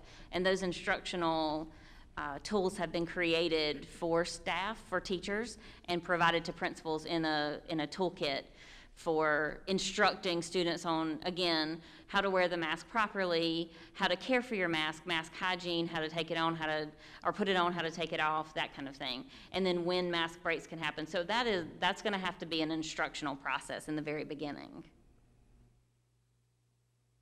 And then also, let me go to the rest of that, I think. For moving around the building, just like we do at the beginning of any school year, there are some kind of housekeeping instructional times, getting used to the building, knowing where things are in the building if you haven't been here before. So for students new to a school or for a new grade moving up, that kind of thing. But now it's going to be important for all students to really understand the traffic patterns, understanding what the signs mean about, this is a one-way hallway, or you go up these stairs but you don't come down these stairs. Specifically for the social distancing and physical distancing in the building and how to travel through. Thank you. I guess I would look for opportunities there to do anything we could earlier, like if there are opportunities to do that virtually, having somebody move through the building and show those pathways. I think that would be helpful. I'm sure you've already thought of that. I think many of our schools are coming up with different ways to do that, doing like virtual tours on how to move through the building once you arrive. I know that we have suggested early instruction on what the screening is going to look like upon coming to school, really early instruction on, we're not going to be close to each other, so when you see your friends you haven't seen in a long time, we're not embracing, you're going to, wave from a distance. So I know that many schools have created their instructional plans to be prepared, and I think we'll see more of that virtual touring as a part of it. But I think you're exactly right. Just a quick follow-on to that. We've had a redistricting. We've got kindergartners, sixth graders, and ninth graders. Are they going to have any chance? Is there any consideration of having some sort of modified open house, so at least those groups who are in a new school or are just starting one of those grades can see their building for the first time before they go to school?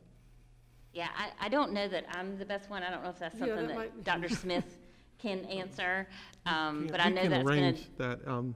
I'm familiar with how to do that and thought we'd done that, but we will actually sit down and create a plan of how to do the open houses for our parents. Thank you. Okay, Ms. Gibson has some information on that. We'll just bounce all around. Yeah, let me step in. Addressing that video and being able to tackle these items with students before they get to the building, we have created some and are continuing this week to shoot videos. The 3 W's, we have, as Julie had mentioned, mask wearing and mask care. We're doing a riding the bus to school with social distancing, and then we'll also be shooting this week a tour of a Plan B school. So all of those will be posted in our video library, and students and families should go and watch them and talk through them and practice. They can definitely get a head start on that before they get to the buildings. And as far as tours for the open houses, our TV studio did work closely with a lot of the principals to create those back when we were opening under Plan C. And so we created those virtual tours and walkthroughs of the building, but we would be glad to continue to do that for any school that needs it. Yeah, I think virtual tours are great. I was just, if there was a way where we could just set up some times, perhaps to get them in, especially the kindergartners and, new school members.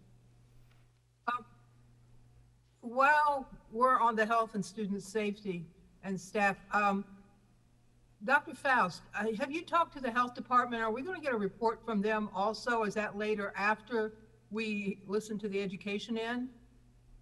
No, there was not a report from them. And is that going to be discussed during this process at some point? No. So you have talked to the health department? I did talk to, yes, we did. Okay, what is their concerns about? Like yesterday, there were 92 new cases, and it's going up. What are? I would like to jump in on that. Right ahead, but I would like to hear from the health department too. They're the experts. You will, but first I would like to say, I've talked to folks at the health department, and the spike in COVID-19 is UNCW. The freshmen and the sophomores that jumped in out there are just having all the big parties and having a big time. It's not indicative of our county. Our county's doing pretty good. So go ahead, Dr. Faust. I'm sorry. Hate to break in. So you're right. What's happening is when it's in a controlled arena, the contact numbers are different than those where they are uncontrolled. So for instance, let's say, for instance, the students at UNCW, when they are on campus, those numbers were controlled. It's when they are going back to their apartments and they're going to parties and they are out in public and they're not wearing their mask. However, what we are all presenting is how to control it. And so we are making sure that our buildings are cleaned, that we are providing a right amount of PPEs. We do have more than enough PPE, so I know that some teachers had some concerns referencing having to buy their own. They don't have to buy anything. We have more than enough in our buildings, and it will be delivered to teachers, and it's actually already in our buildings. But what we're doing is looking at how do we open school in a safe way, and that's what we're presenting. It wouldn't be a bad idea if we had some PTAs that had people that wanted to volunteer and come to the schools and monitor and make sure the kids had masks on. During our the first go around on making decisions, we had members of the health department here answering questions. Like Bill has talked to them. I'm curious why there are none here. You said they're not going to be presenting tonight, so we can't ask any questions about the 240,000 people that are surrounding us. There wasn't a request for them to be on our agenda. That was that Dr. Burns, I believe, he brought them in. I was assuming, since it happened last time, that would be part of the process now and be fitting in. That's why I was asking about the health and safety portion. That's where they would fit in before. They weren't separate. So, Ms. Justice, this is the first time I've heard this from you about having them on the agenda, but we're more than happy at a next meeting that we can invite them and see if they'll come. But this is the first time that the staff and I've heard of this from anyone. We did, of course, have agenda review. Of course, anyone who was wanting to add something had access to Mrs. Estep, and we could have asked them, but that was never revealed to me until right now. They seem to be a very important part of our community and information on health and possibilities about infection. I'm surprised it was on the last go around when we were making decisions, and they were part of the health and safety group. That's why I didn't look so close to search them down, because it seems like a logical assumption that they would have been getting, and Bill, I'm glad you talked to somebody, but they could answer a lot more in-depth questions. I understand that UNCW has students that have really done things they should not be doing, as college students will do, but they are all throughout the community, and they're in our stores, they work in our stores. We are all exposed to this, and so it's, I would like to be able to talk to some knowledgeable health people before I make decisions. I'm I'm a little amazed. I promise you they will come out and talk to you. I wish they were here promise you that. tonight. But wish they I were- mean, I just took the initiative to call them and found out what I need to know, but you should call them, Judy. I mean, they will talk to you and tell you whatever you need to know. I look every day, and I was aware that UNCW was part of the spike, but we're still spiking in other areas also. And I check the site every day. I go through all their facts and figures. They were here last time and they're not here now. And I'm just very concerned because I know, Bill, you said we're getting a lot of parents that want the kids to go back because they're tired of having them at home. And I understand that. I got 2 here. But on the other hand, safety first. And that's what our main goal is. And so, yeah, so the more information we have, the better we can make decisions. And the fact that that information is not being provided from this professional area here locally, who are ultimately very important to making decisions, is very surprising to me. And I'm going to have a lot of trouble. Judy, we could open the schools wide open tomorrow if everybody would do what they were supposed to do. But we can't done count it on about that. We 6 can't- months and- ago. Excuse me, and we can't depend on that. So we Exactly. have to go on the era of safety and take care of the kids. Absolutely. We totally agree on that. And that's why I would have liked to have heard from the health experts in the community. We're hearing from the school experts, which is wonderful. I'm one of them, but I'm not a health expert. And that's one of the reasons I made the decision last time that I did to go with C, was from what they had to report. And now I have no report like that based on, especially with the numbers rising so much. I have a lot of concerns about the exposure all throughout the community and, you know, how dangerous this is when we're going to be putting 26,000 kids, I know in smaller groups, but still, this is very concerning. I can say this, I would not have recommended or be recommending B if there were health issues that were related. That I can assure you. So I do want to make that statement really clear. If there's anything, we can go ahead and move to communications. I think that's where we were.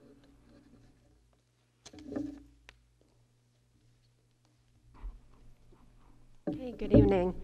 Thank you for the opportunity to provide an update on our Plan B communications. In preparation for a potential transition to Plan B, we're continuing to build out content on the district website related to Plan B, health protocols, and procedures. We're also working with our webmaster to post consistent school-specific content on school websites. We're producing Plan B FAQs and videos, as I described before, on health protocols and new procedures like riding the bus to school with social distancing, what schools will look like with social distancing, with signage, and mask wearing. Next week, we plan to hold a series of town hall events, the first one for employees via Zoom, and then 3 for district families to answer questions and provide more information about the transition from Plan C to Plan B. We're continuing to publicize information through social media, media outlets, Connect 5 calls, and emails. And we're continuing to translate our communications and make printed materials available at schools and administrative buildings. And I'll be glad to answer any questions that you have.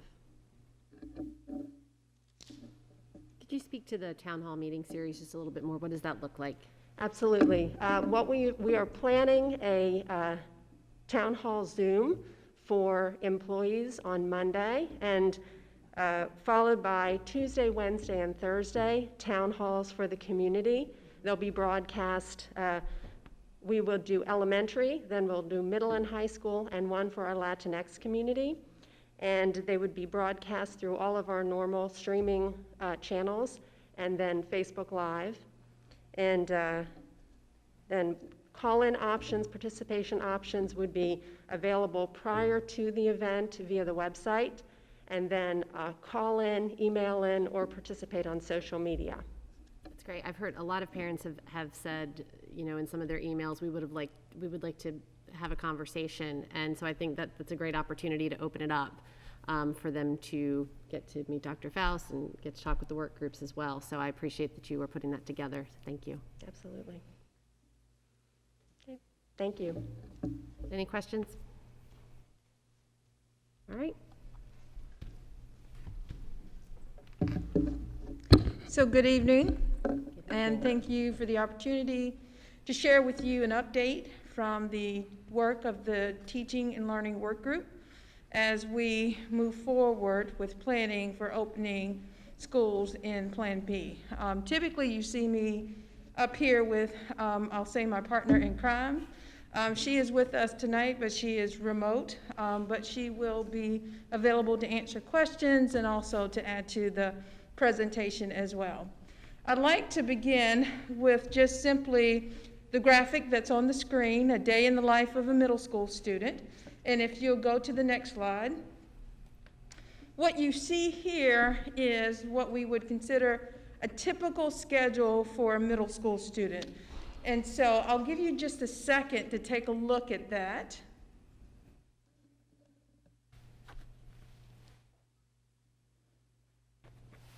And one thing that probably really jumps off the screen at you is the emphasis on social emotional learning.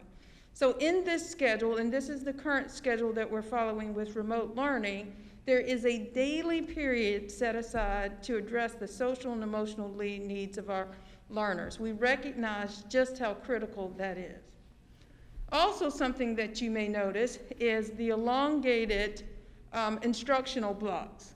So on Monday, you have Core 1 and Core 2, as well as on Thursday. And then on Tuesday, you have Core 3 and Core 4, and then again on Friday.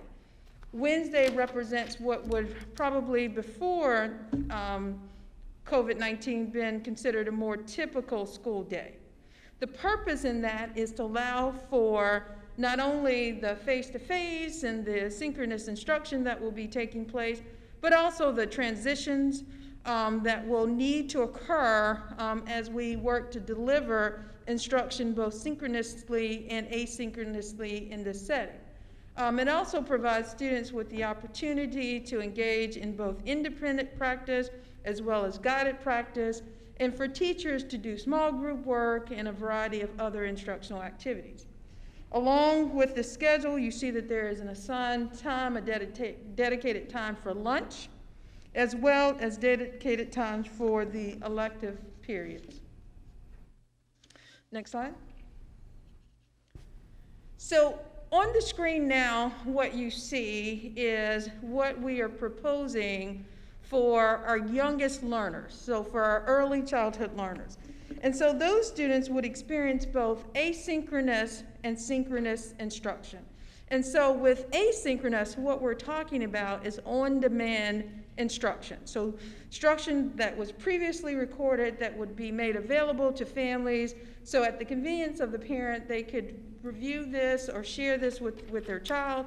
And then also synchronous instruction, which would be live instruction.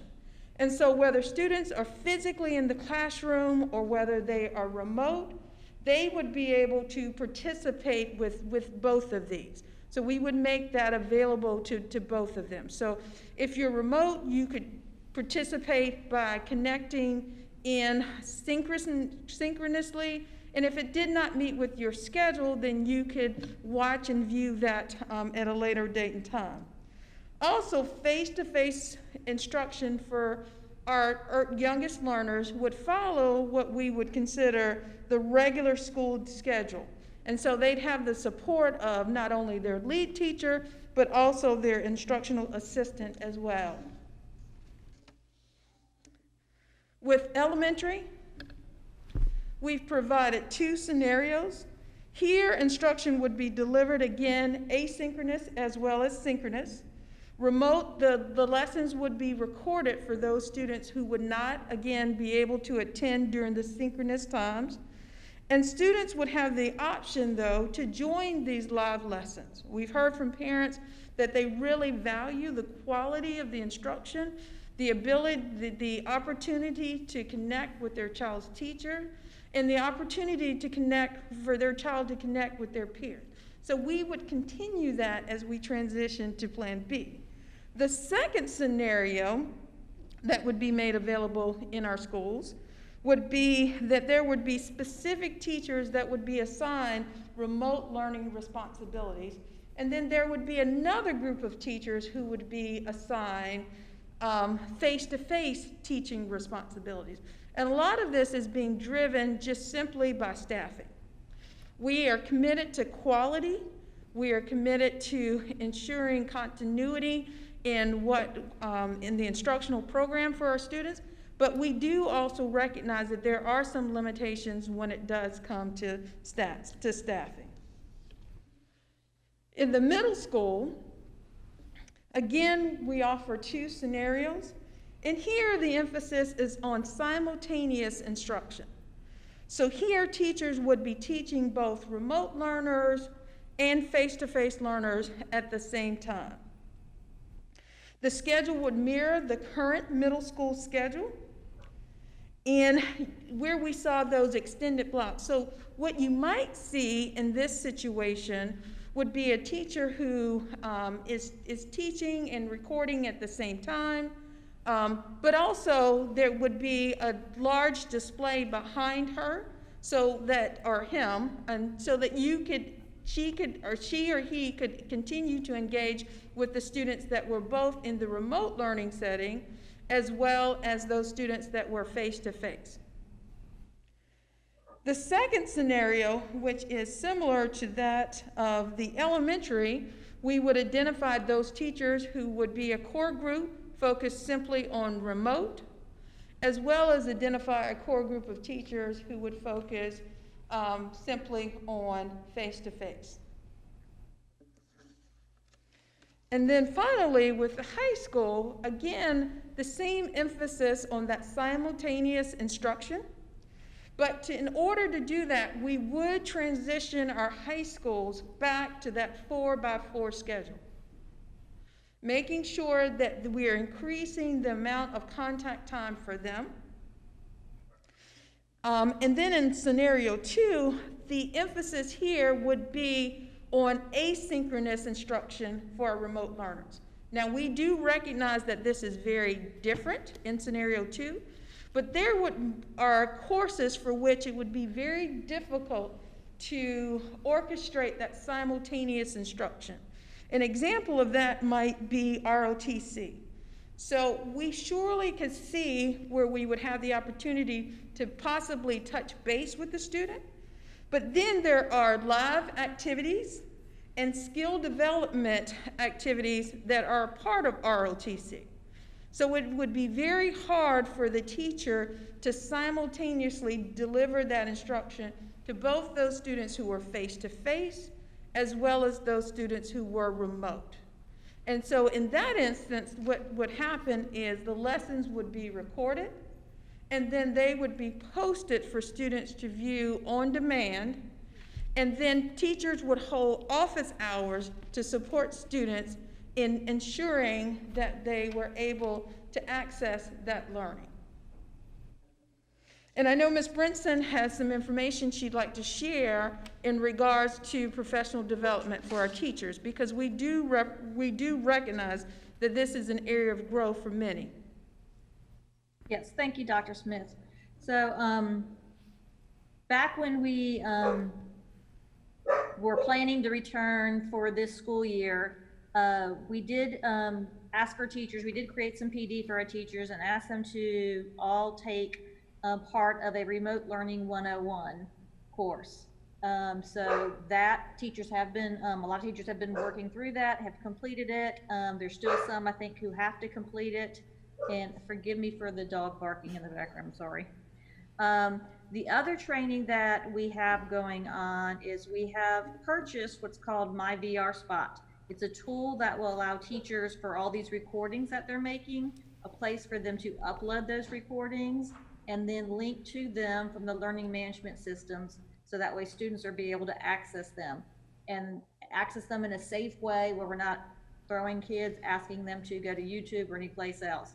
It'll go directly to that video link. It will also allow teachers to be able to edit or shorten those videos if they need. So there's training coming up in the next couple of weeks on how to use My VR Spot. We have done training and will continue to do training on Zoom and Google Meet and how to use these tools when you're doing this simultaneous learning. It's the management piece and trying to help teachers so they're more comfortable with managing the face-to-face students as well as the online students. So those trainings will continue in the next few weeks. And then we are also training that we've been doing for the last several years and will continue showing them is the flipped classroom.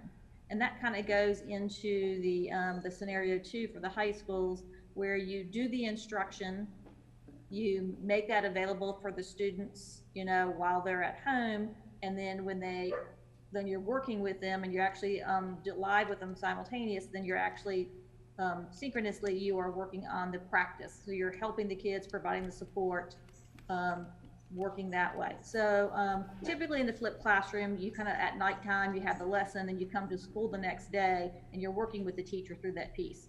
So it's a little bit of a twist on the flipped classroom, but it's also a tool. Some of those tools that we use for that would be helpful for the teachers when they are pre-recording their lessons, because the way you record lessons and teach for recording is different than what you would do necessarily for face-to-face.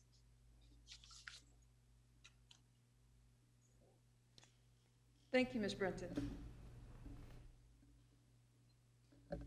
And so I'm happy to answer any questions that you may have. With our students, they've been obviously working on devices since, the beginning of the year. Would the thought be that when they're in school, they're bringing that device with them, or is that staying at home? So not necessarily. I surely could imagine a scenario where it might be appropriate, but for the most part, students would not need to bring those devices back and forth to school with them. Okay. Are you recommending either scenario 1 or scenario 2? Do we have to choose one this evening? So no, not necessarily. These two scenarios are driven by the staffing at the school and then also the specific courses. So again, using the high school example, the primary scenario would be scenario 1. But say, for instance, again, using the example of ROTC, it would not be feasible to carry out scenario 1 with ROTC, or maybe you could do it at certain times, but not at all times. And then also, my very wise colleague, Ms. Brinson, has encouraged me quite often to have a plan B when it comes to technology. So this does give us the backup plan if our initial plan does not work for a short period of time or for some unknown and sometimes, unfortunately, unspecified reason. Yeah, I guess, I think high school, that's a little bit different. My concern, especially with elementary and middle school, with scenario 1 is, are we overloading our teachers? That is my concern. They're going to be doing things they've never done before, and not just in terms of instruction, but logistically. They still have to grade. I just worry that we are pushing them to a breaking point. I really prefer scenario 2 for elementary and middle schools. I think that seems to me to lessen their burden considerably.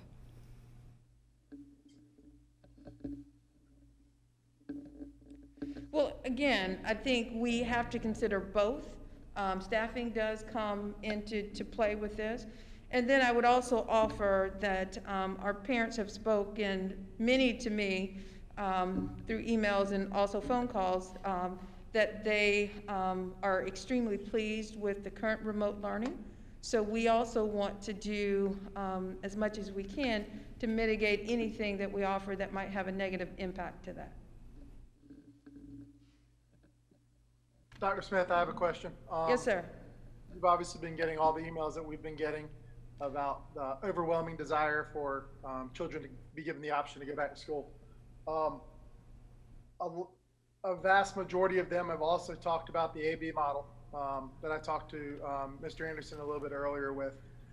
From an instruction standpoint, it seems to me that you obviously would get more instruction with an AB model, given that every 3 weeks a child would be going to school 6 days instead of 5 days, depending on if they're full weeks or not.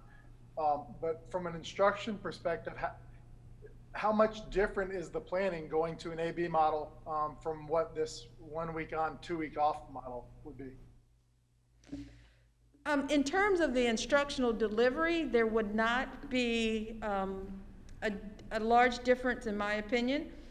In terms of the instructional design, it would just simply require teachers to design their lessons based on the content that they were delivering at that time. So if I'm delivering face-to-face and I'm at a certain point in the curriculum, that's what I would design for is the face-to-face. And again, the delivery would not change, just the design of the instruction. Okay. Thank you. Yes, sir. Any other questions for Dr. Smith or Ms. Brinson? Yeah, I did have one more question. We had talked earlier. Just in terms of other districts similar to our size, how many have gone back to Plan B? And what are the plans for some of the others to go back to Plan B? Are they in a similar timeline, the larger districts and the large district consortium? So I do know that there are 3 districts currently that are part of the consortium that are operating in Plan B. That would be Union County, Onslow County, and Gaston County Schools. The others do have plans. Unfortunately, I don't have the exact timeline, but I do know that Wake County actually was meeting in an interim board meeting today prior to coming here and having very similar conversations. So there are plans in place that they're working on just as we are. And have any of those schools had to close back? No. So to my knowledge, no. Thank you. Thank you. Oh, what if, okay, I'm not even sure where to ask this. What if things continue as they are now, as far as the increase in infection rates? And it becomes apparent between now and October the 5th and 6th, whenever we have our next meeting, that things are continuing to go badly. We start and it continues that way and we have infections. I would say possibly rapidly. Then we would have to revisit and close the schools back down. I mean, I'm not sure where I'm supposed to be asking this, but I do believe that's a very pertinent question of what's going on. Absolutely. If that were the case, we would be back in a board meeting and the board would have to make that decision.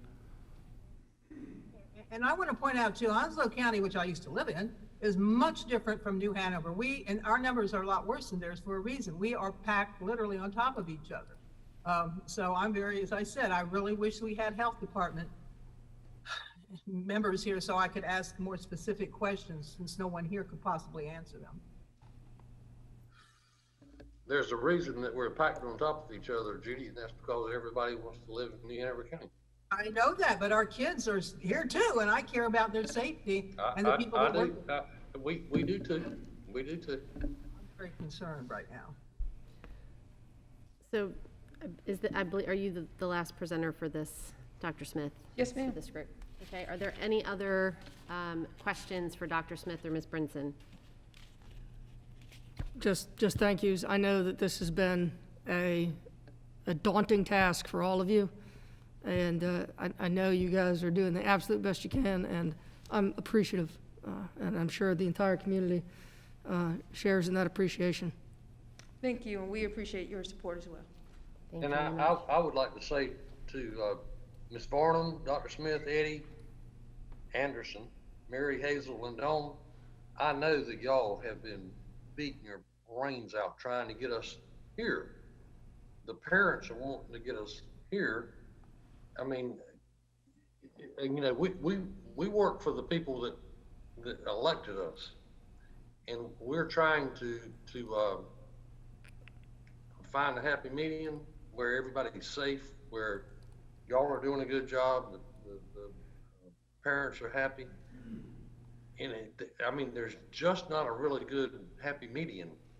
But I know that y'all have done the best that you could do, and I appreciate every one of you so much. You just don't know it. But when we argue with you, we're not mad at you. We're just arguing for the citizens. Thank you. So based on the presentation, the data that has been collected, I know that Ms. Varnum and Dr. Faust had gone to the health department and spoken with the health department, and there's been plenty of data and information shared.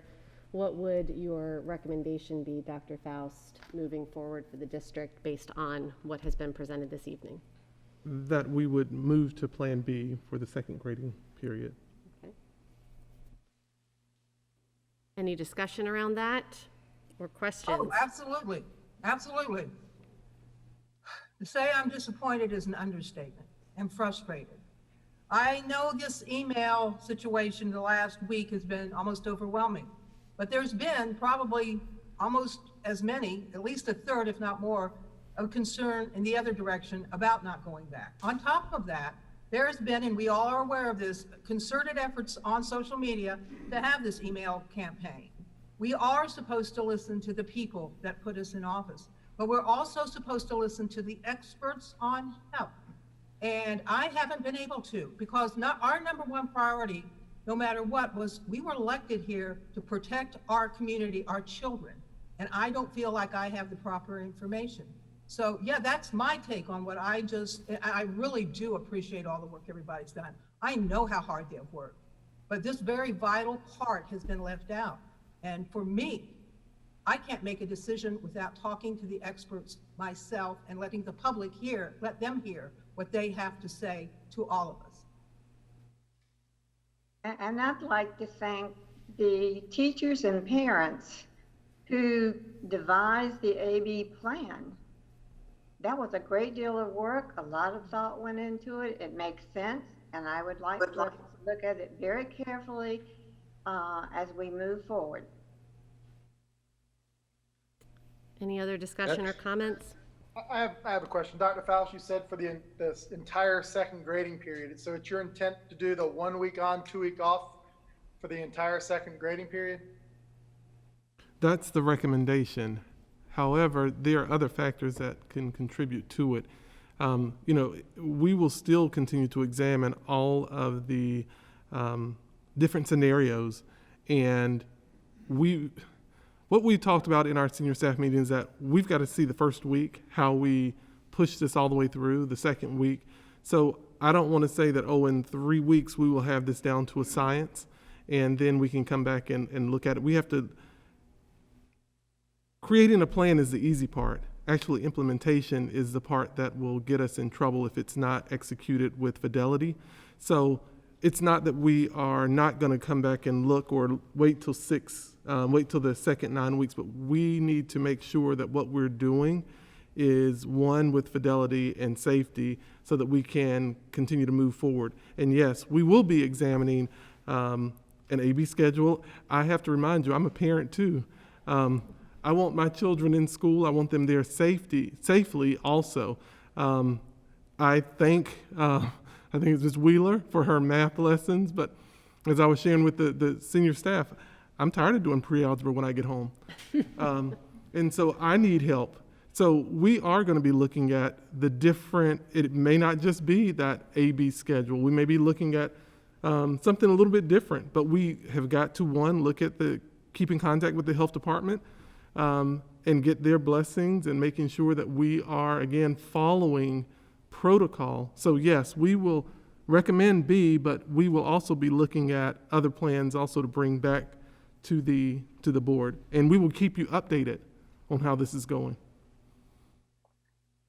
And I appreciate that, but my concern is the last time we had this vote, I was obviously the only one that voted to return the option to parents.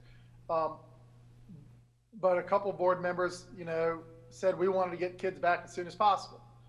And I think we all knew that when we voted then it was going to be 8 weeks, and that was it was never going to be earlier than 8 weeks. So I appreciate the fact, Dr. Faust, that you're saying that you'll continue to look at those. But you have to understand a vast majority of the parents support that, based on our emails, support that AB model that they're talking about. We have local jurisdictions, and I understand they're smaller than us, but in terms of buses, it's still the exact same amount of buses per child. We have more schools than they do for students. But a lot of parents are telling us they want that AB model because that 1 week on, 2 week off is an extreme hardship for a vast majority of these parents. So I'm going to make a motion for the AB model. Whoever wants to vote for it can vote for it. And who votes against it can vote against it. But if that motion does fail, Dr. Faust, I would certainly appreciate that, when we have our board meeting, maybe in October, if y'all can just at least start taking a look at it and give us an update as to one of the, the barriers and the benefits of it. At least we can continue talking about the different models instead of not talking about it. So the parents will at least know that we're considering those. I appreciate that. And also you have to remember, Mr. Wortman, that during that transition, you were, me and the board, were hiring a new superintendent. So I think the most important thing was getting a superintendent, although you were wanting to move to B, but we had to hire someone to make sure that it was executed. Not to say that Plan C was not executed well, but I think the board had their hands full at that time. Yeah, no, and I understand that, but I'm not going to make an excuse. We were in a position that we had to make some decisions, and we ended up hiring you, and I think we're overwhelmingly excited about what you're going to do with this district. But at the same point, parents sitting at home with kids aren't necessarily concerned about hiring a new superintendent. They're concerned about how their kids are going to be educated. So I understand what you're saying, but we have to look bigger picture too, I believe. And I would say to that, we're in some territory we've never been in before, and just the most unusual thing I've ever seen in my life. I want to get the kids back in school so bad, especially K-5. They have got to get back, but I'm not getting them back until it's safe for them to be back.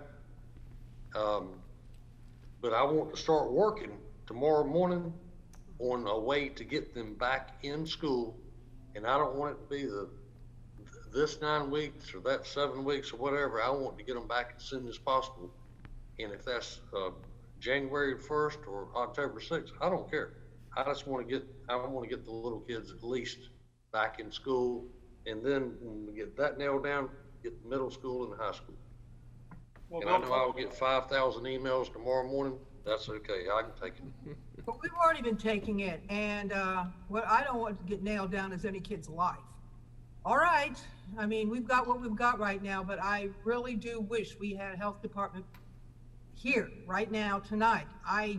Judy, you can call tomorrow. Judy, you can call Philip Tart tomorrow morning. I am not. He needs to talk to all of us. He needs to talk to all of us and the public. He needs to be in front of us so we can have questions asked. That is why we have these meetings for the public to see. And I am really surprised that they're not here. Okay, so aren't we having a meeting in a few days? Yeah, let's do that publicly too and ask questions. Let's call the health department and get them there. But we're making the decision tonight. Then we won't have to worry about that. All right, well, we can address that. We can talk about that in a moment. I think that we need to, are there any other questions about the information presented tonight or Dr. Faust's recommendation? Personally, I would just like to say it feels like an impossible question every time we come back here. There are people on both sides of the fence. Personally, I can say that I responded to, in the past 36 hours, over 300 parent emails. I would like to thank the community, the parents, and the educators that have reached out to share your thoughts about this. It is an incredibly tough place to be, and I echo some of the words of my fellow board members. Thank you to senior staff and Dr. Faust for tackling such a monumentous process. We really are trying to forge through the best that we can in almost impossible circumstances. And so I would just like to thank you for the work that's gone into this, the research that has gone into this, the many hours of conversations that have gone into this, and understand that I feel confident in our senior staff and our superintendent that the decisions that are being made and the plans that are being made are going to keep our students and staff safe and continue the instructional path of the best education that these children can get.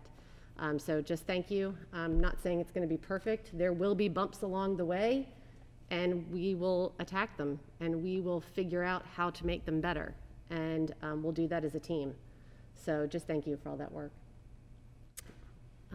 So from there, I believe we have to, are we taking a vote?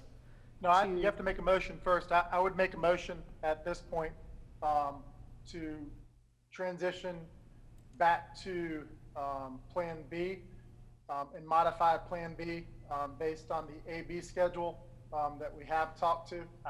I don't believe that safety is an issue in the AB schedule. I think it's a logistics issue, and we have 3 weeks until we could actually go back to school. So I think there's plenty of time to actually do that. So that would be my motion. All right, there is a motion to start Plan B on an AB schedule. I would like to say this. I've called everybody I know over the last 4 days. The small elementary schools could do it.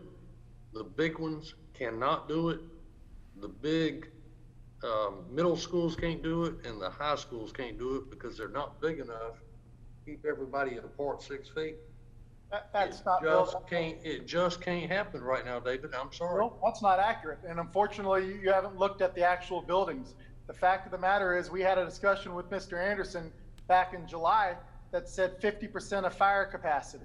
You're putting, if you look at the people that are going to go, that are not going to go, if you do an AB scenario, you're putting about 35% of the kids into the entire building. It's a logistics standpoint from a transportation, which I think we can get through, but to blanketly say that the middle schools and the high schools can't do it, that's not accurate. I'd like to agree with David there. I remember that conversation, even though I'm not agreeing with a lot of what I've been, well, I do agree with a lot of the work that people have done. And David, you are right about that. That is what Mr. Anderson did say. So I'm not sure, Bill, who you're talking to, but I would prefer to listen to what Eddie had said back earlier. So we have a motion on the table. Is there a second?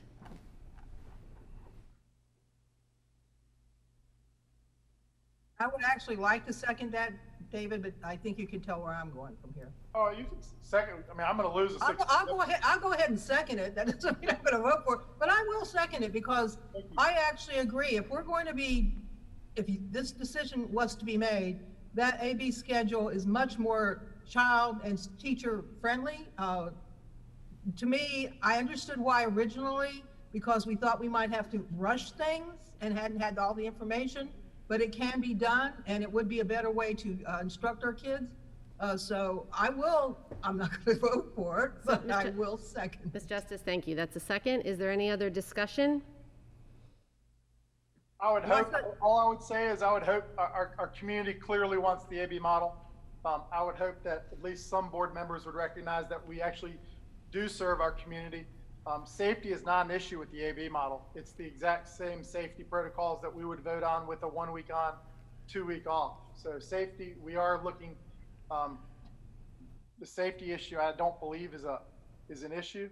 Our community wants that, and I believe it provides better instruction to our students and better for our teachers as well.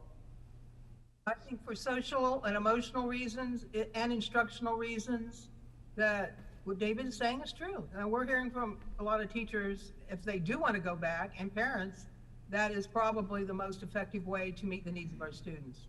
But you're not going to vote for it. But I can tell, I'm telling David's telling the truth. If you're going to go but you're not going to vote for it. I'm not going to vote for it because I want to have more safety. That's it. You don't explain. I just wanted to make sure you're not. I'm putting safety first. All right, is there any other discussion before we call for the vote? Okay, let's go. All right, Ms. Bowie? No? Mr. Wortman? Yes. Mr. Boyer? No. Ms. Eastep? No. Ms. Justice? Ms. Justice? No, I should be unmuted. Ms. Nichols? No. And Mr. Ravenbark? No. Motion does not pass with a vote of 6-1. Is there a motion on the table regarding starting back second quarter in Plan B as it was presented this evening. At this time, I'd like to make a motion to approve the recommendation of the superintendent. Mr. Boyer? Is there a second? Second. Any additional discussion? I would say, obviously this one's going to pass. Dr. Faust, I would ask that if this does pass, that we could at least amend the motion to include that in the October board meeting that y'all have looked at the AB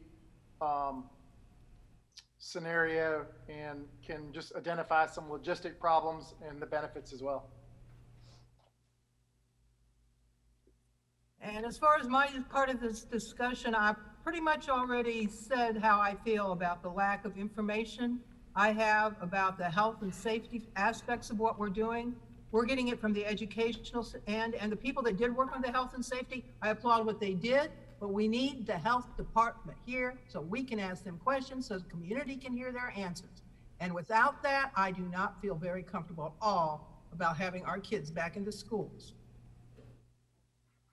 Thank you, Ms. Justice. I believe, any other discussion? All right, Ms. Bowie? Ms. Adams? Aye. Mr. Wortman? Aye. Mr. Boyer? Aye. Ms. Eastep? Aye. Ms. Justice? No. Ms. Nichols? Aye. And Mr. Ravenbark? Aye. Motion passes. All right. Moving on to our next items, new business. Our November board meeting is going to fall on Election Day this year, on Tuesday, November 3rd. The recommendation, or up for discussion, is to move the board meeting to possibly the following Tuesday, due to the fact that this will be a very important evening that many people, I'm sure, will be following the election that night. And so just wanted to open up the discussion to the board to see how they feel about that. Yeah, definitely. I don't know if it would be better to move it up into toward the end of October or back. Ms. Stagner, is that possible? So the board has a regular meeting every month, and so if you are going to move it into October, you would not be having a November board meeting. But you certainly don't, I don't believe, and I can check your policy, I don't believe you're required to have a board meeting in November if you decided not to, but you typically have a lot of business, so, but certainly it's up to the board. Thank you very much. Any other thoughts on this? The second Tuesday works fine. I'm sorry? The second Tuesday in November, I think, would work fine. Absolutely makes no sense to have a meeting that night. All right. I mean, the original night. I'm sorry, Ms. Well, Justice? I think the policy gives us that leeway that we don't on presidential. I believe so, yeah. Yes. Okay. Yeah, it makes total sense to move it. It makes no sense. Total sense to move Oh, it. got it. Sorry. The sound in here is a little tough. I know, All right. we're all having problems with the sound and I know. technology. That's, yeah, from both ends, so. All It's right, going good so right now. I believe that we need to make a vote on this. Is there a motion? Move for approval, Mr. Boyer? Is there a second? Second. But do we have to make, so we're making the actual motion, so, Mr. Boyer, can you actually say what the motion is? Absolutely. Move the date of the November board meeting 1 week back to Tuesday, November 10th. Mr. Boyer? And I second the motion. Jeanette Nichols? Thank you. Is there any other discussion? If not, Ms. Bowie? Ms. Adams? Aye. Mr. Wortman? Aye. Mr. Boyer? Aye. Ms. Eastep? Aye. Ms. Justice? Aye. Ms. Nichols? Aye. and Mr. Rivenbark. Aye. Motion passes. Thank you. But what date was that? Let's, It will be November 10th. All right, we're next. gonna have a board meeting the 6th and the 10th. No, No, November the 10th, I'm sorry. November, yeah. Okay, All right. thank you. Thank you. Next on the agenda, polling places usage agreement, Mr. Eddie Anderson. Thank you. And speaking of elections, so the Board of Education is not the only one dealing with the pandemic. The Board of Elections is also dealing with the pandemic and the need to social distance. Because of that, they are asking to use additional facilities, specifically Ashley High School and Wrightsville Beach Elementary School. They have been out to both of those schools. They've reviewed the sites. They've discussed this with the principals. I've talked to the principals. They're in agreement. So tonight we would ask for your approval of the polling places usage agreement for Ashley High School, Wrightsville Beach. This is a separate agreement, and it would expire on December 31st of 2020. So essentially, it is for the general election only. It is the same agreement that the board had approved back in July 9th of 2020, the same format and terms and insurance requirements. Great, thank you very much. And that is November 3rd is a teacher workday? And It so the is. buildings will be empty? There will be no students. No students. Got it. All right, you've heard the recommendation. Is there a motion to approve? Move to approve, Mr. Buller. Thank you. Is there a second?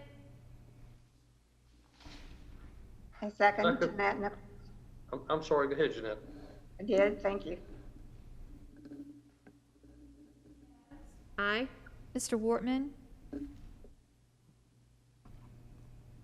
Mr. Wortman? Mr. Boyer? Aye. Ms. Eastep? Aye. Ms. Justice? Aye. Ms. Nichols? Aye. Mr. Rivenbark? Aye. And Mr. Wortman? Aye. Thank you. Motion passes. Thank you. Thank you very much. Next item on the agenda, Memorandum of Understanding, Ashley High School, UNCW Marine Science Academy. Dr. LaShawn Smith.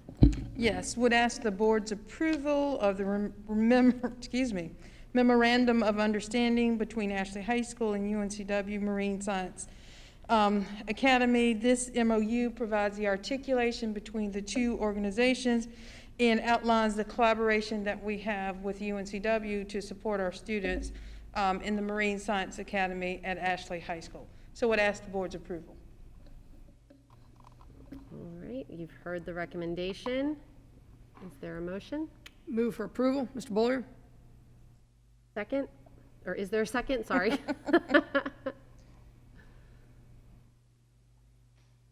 Second, Bill Rivenbark. Thank you, Mr. Rivenbark. Is there any discussion? Okay, Ms. Bowie? Ms. Adams? Aye. Mr. Wortman? Aye. Mr. Boyer? Aye. Ms. Eastep? Aye. Ms. Justice? Aye. Ms. Nichols? Aye. And Mr. Rivenbark. Aye. Motion passes. Thank you very much. Thank you. Rolling along here, our next item on the agenda, Policy 8200, the School Counseling Program. Ms. Julie Varnum. Yes, thank you. I tried to share this information with you earlier under the wrong policy number. I'm sorry. So currently, Policy 8200 states that counselors at the high school level will conference with each student assigned to them a minimum of once per semester. But due to limited access to students until we transition to Plan A, we're asking that we waive this requirement due to, of course, scheduling difficulties, but also in compliance with recommendations from our Darkness to Light safety training. School counselors are being directed to refrain from one-to-one virtual counseling sessions, but instead providing counseling sessions in pairs. And this leaves an inability for each counselor doubling their load to meet in pairs to get to all students in this individual counseling. And so we're recommending that in the fall semester, our individual school counseling happens with freshmen and seniors, but in the spring semester, it will be with sophomore and juniors. So this way, counselors can still meet with students annually, but in following all of our current guidance for safety, they would need the entire year and not be able to do that per semester. Any questions? Ms. Stagner, will we have to come back and reinstate the policy, or will it be assumed to have been reinstated once we're back under Plan A? The motion could be worded so that there is a specific time frame for the policy to be waived, and then you would not be required to take additional action. Thank you. The And motion. wasn't that until students can return in Plan A? Is that correct? Yes, and the recommendation for action that I have on this is to waive policy 8200 until students return to school under Plan A.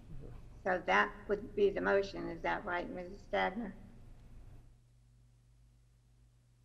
Yes. Okay. We have our recommendation. Is there a motion? Move to approve, move to waive policy 8200 until such time as students return to school under Plan A. Mr. Boyer? Thank you. Is there a second?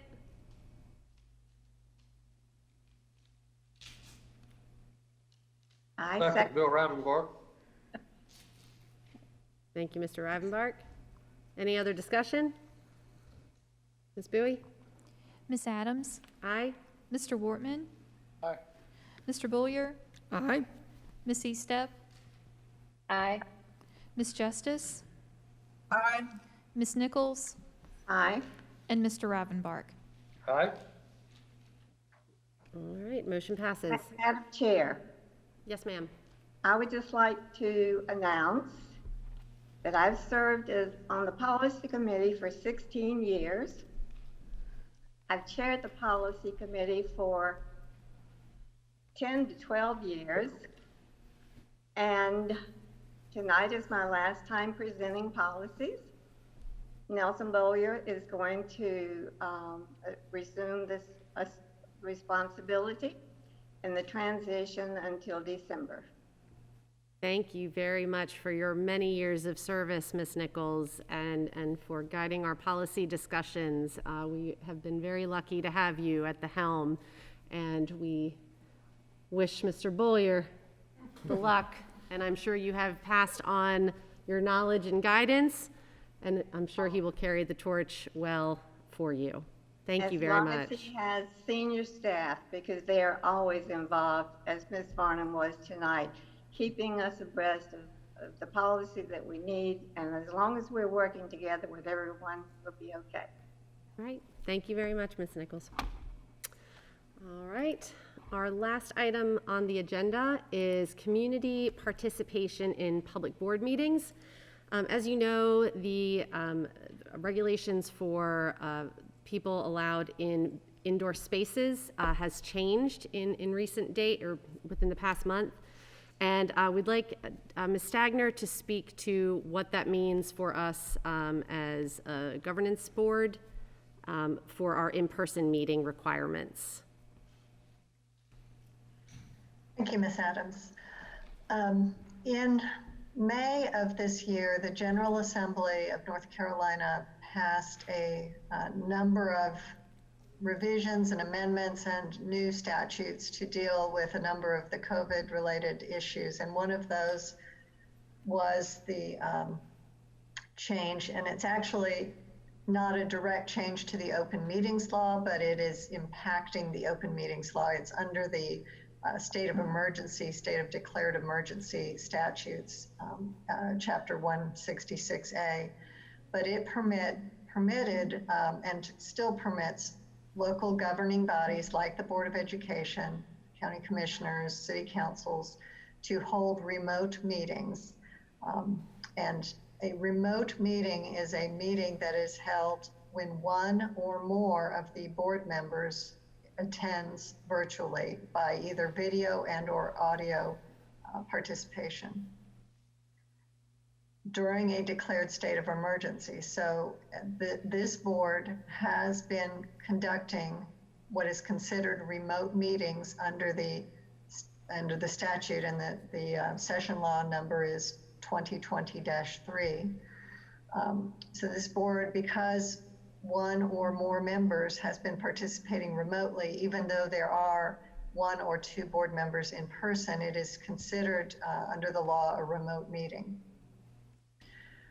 Remote meetings still require the board to allow the public to see and hear what is going on, or just hear if it's only broadcast audio by audio. But the requirement is that the public body must give proper notice, and that the simultaneous communication will be made available to the public.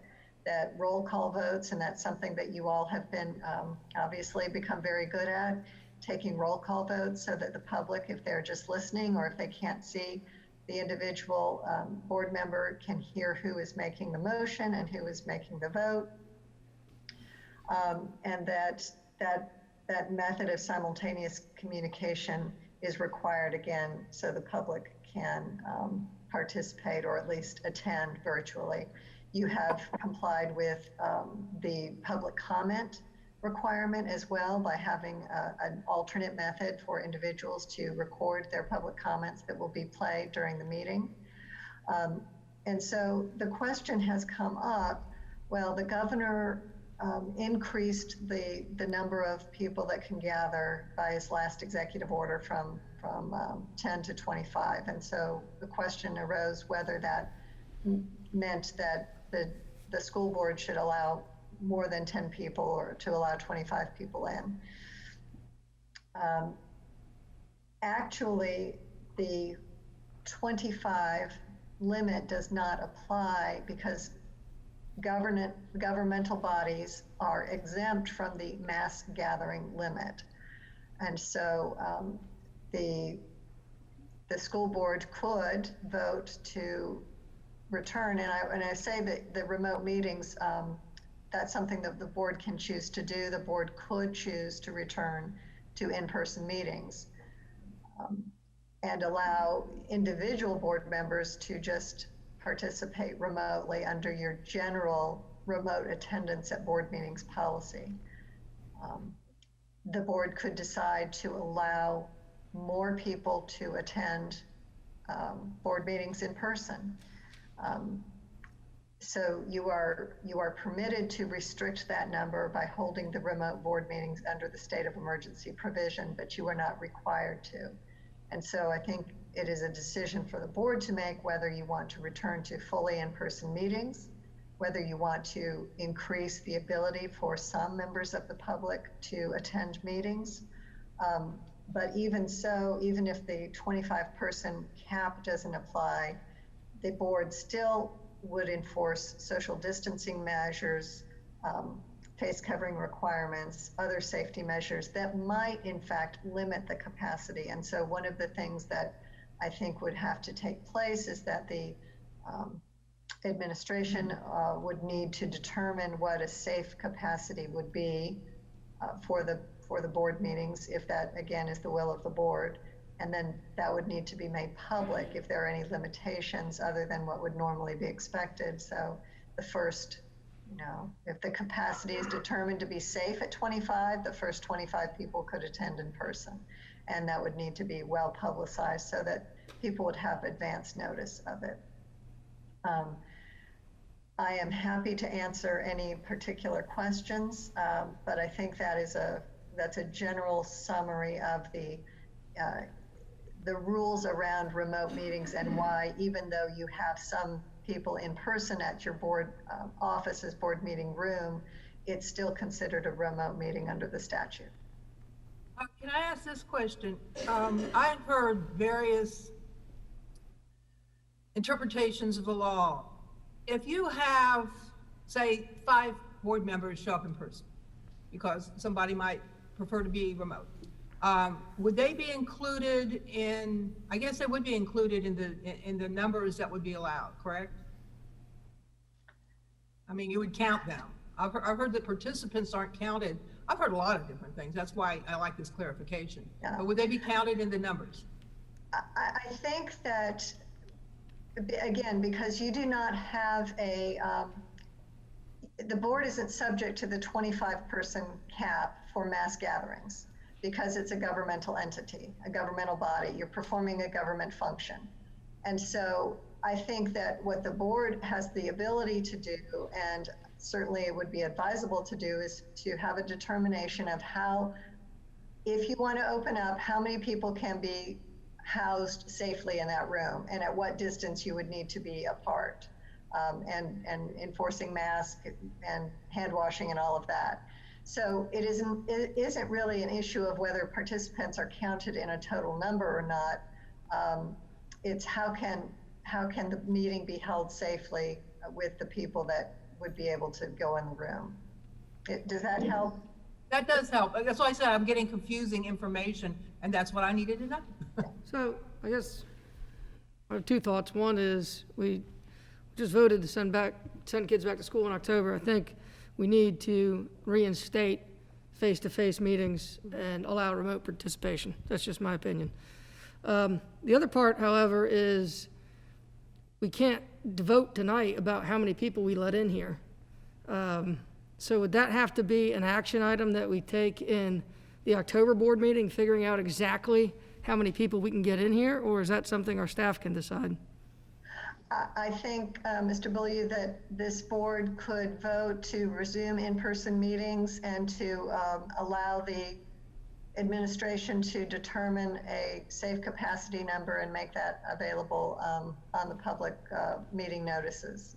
I would also say, and I know that this board has historically broadcast its meetings anyway, even before COVID, and I certainly would encourage that so that people who do not feel safe and comfortable coming out in person would still have the opportunity to attend the meeting virtually.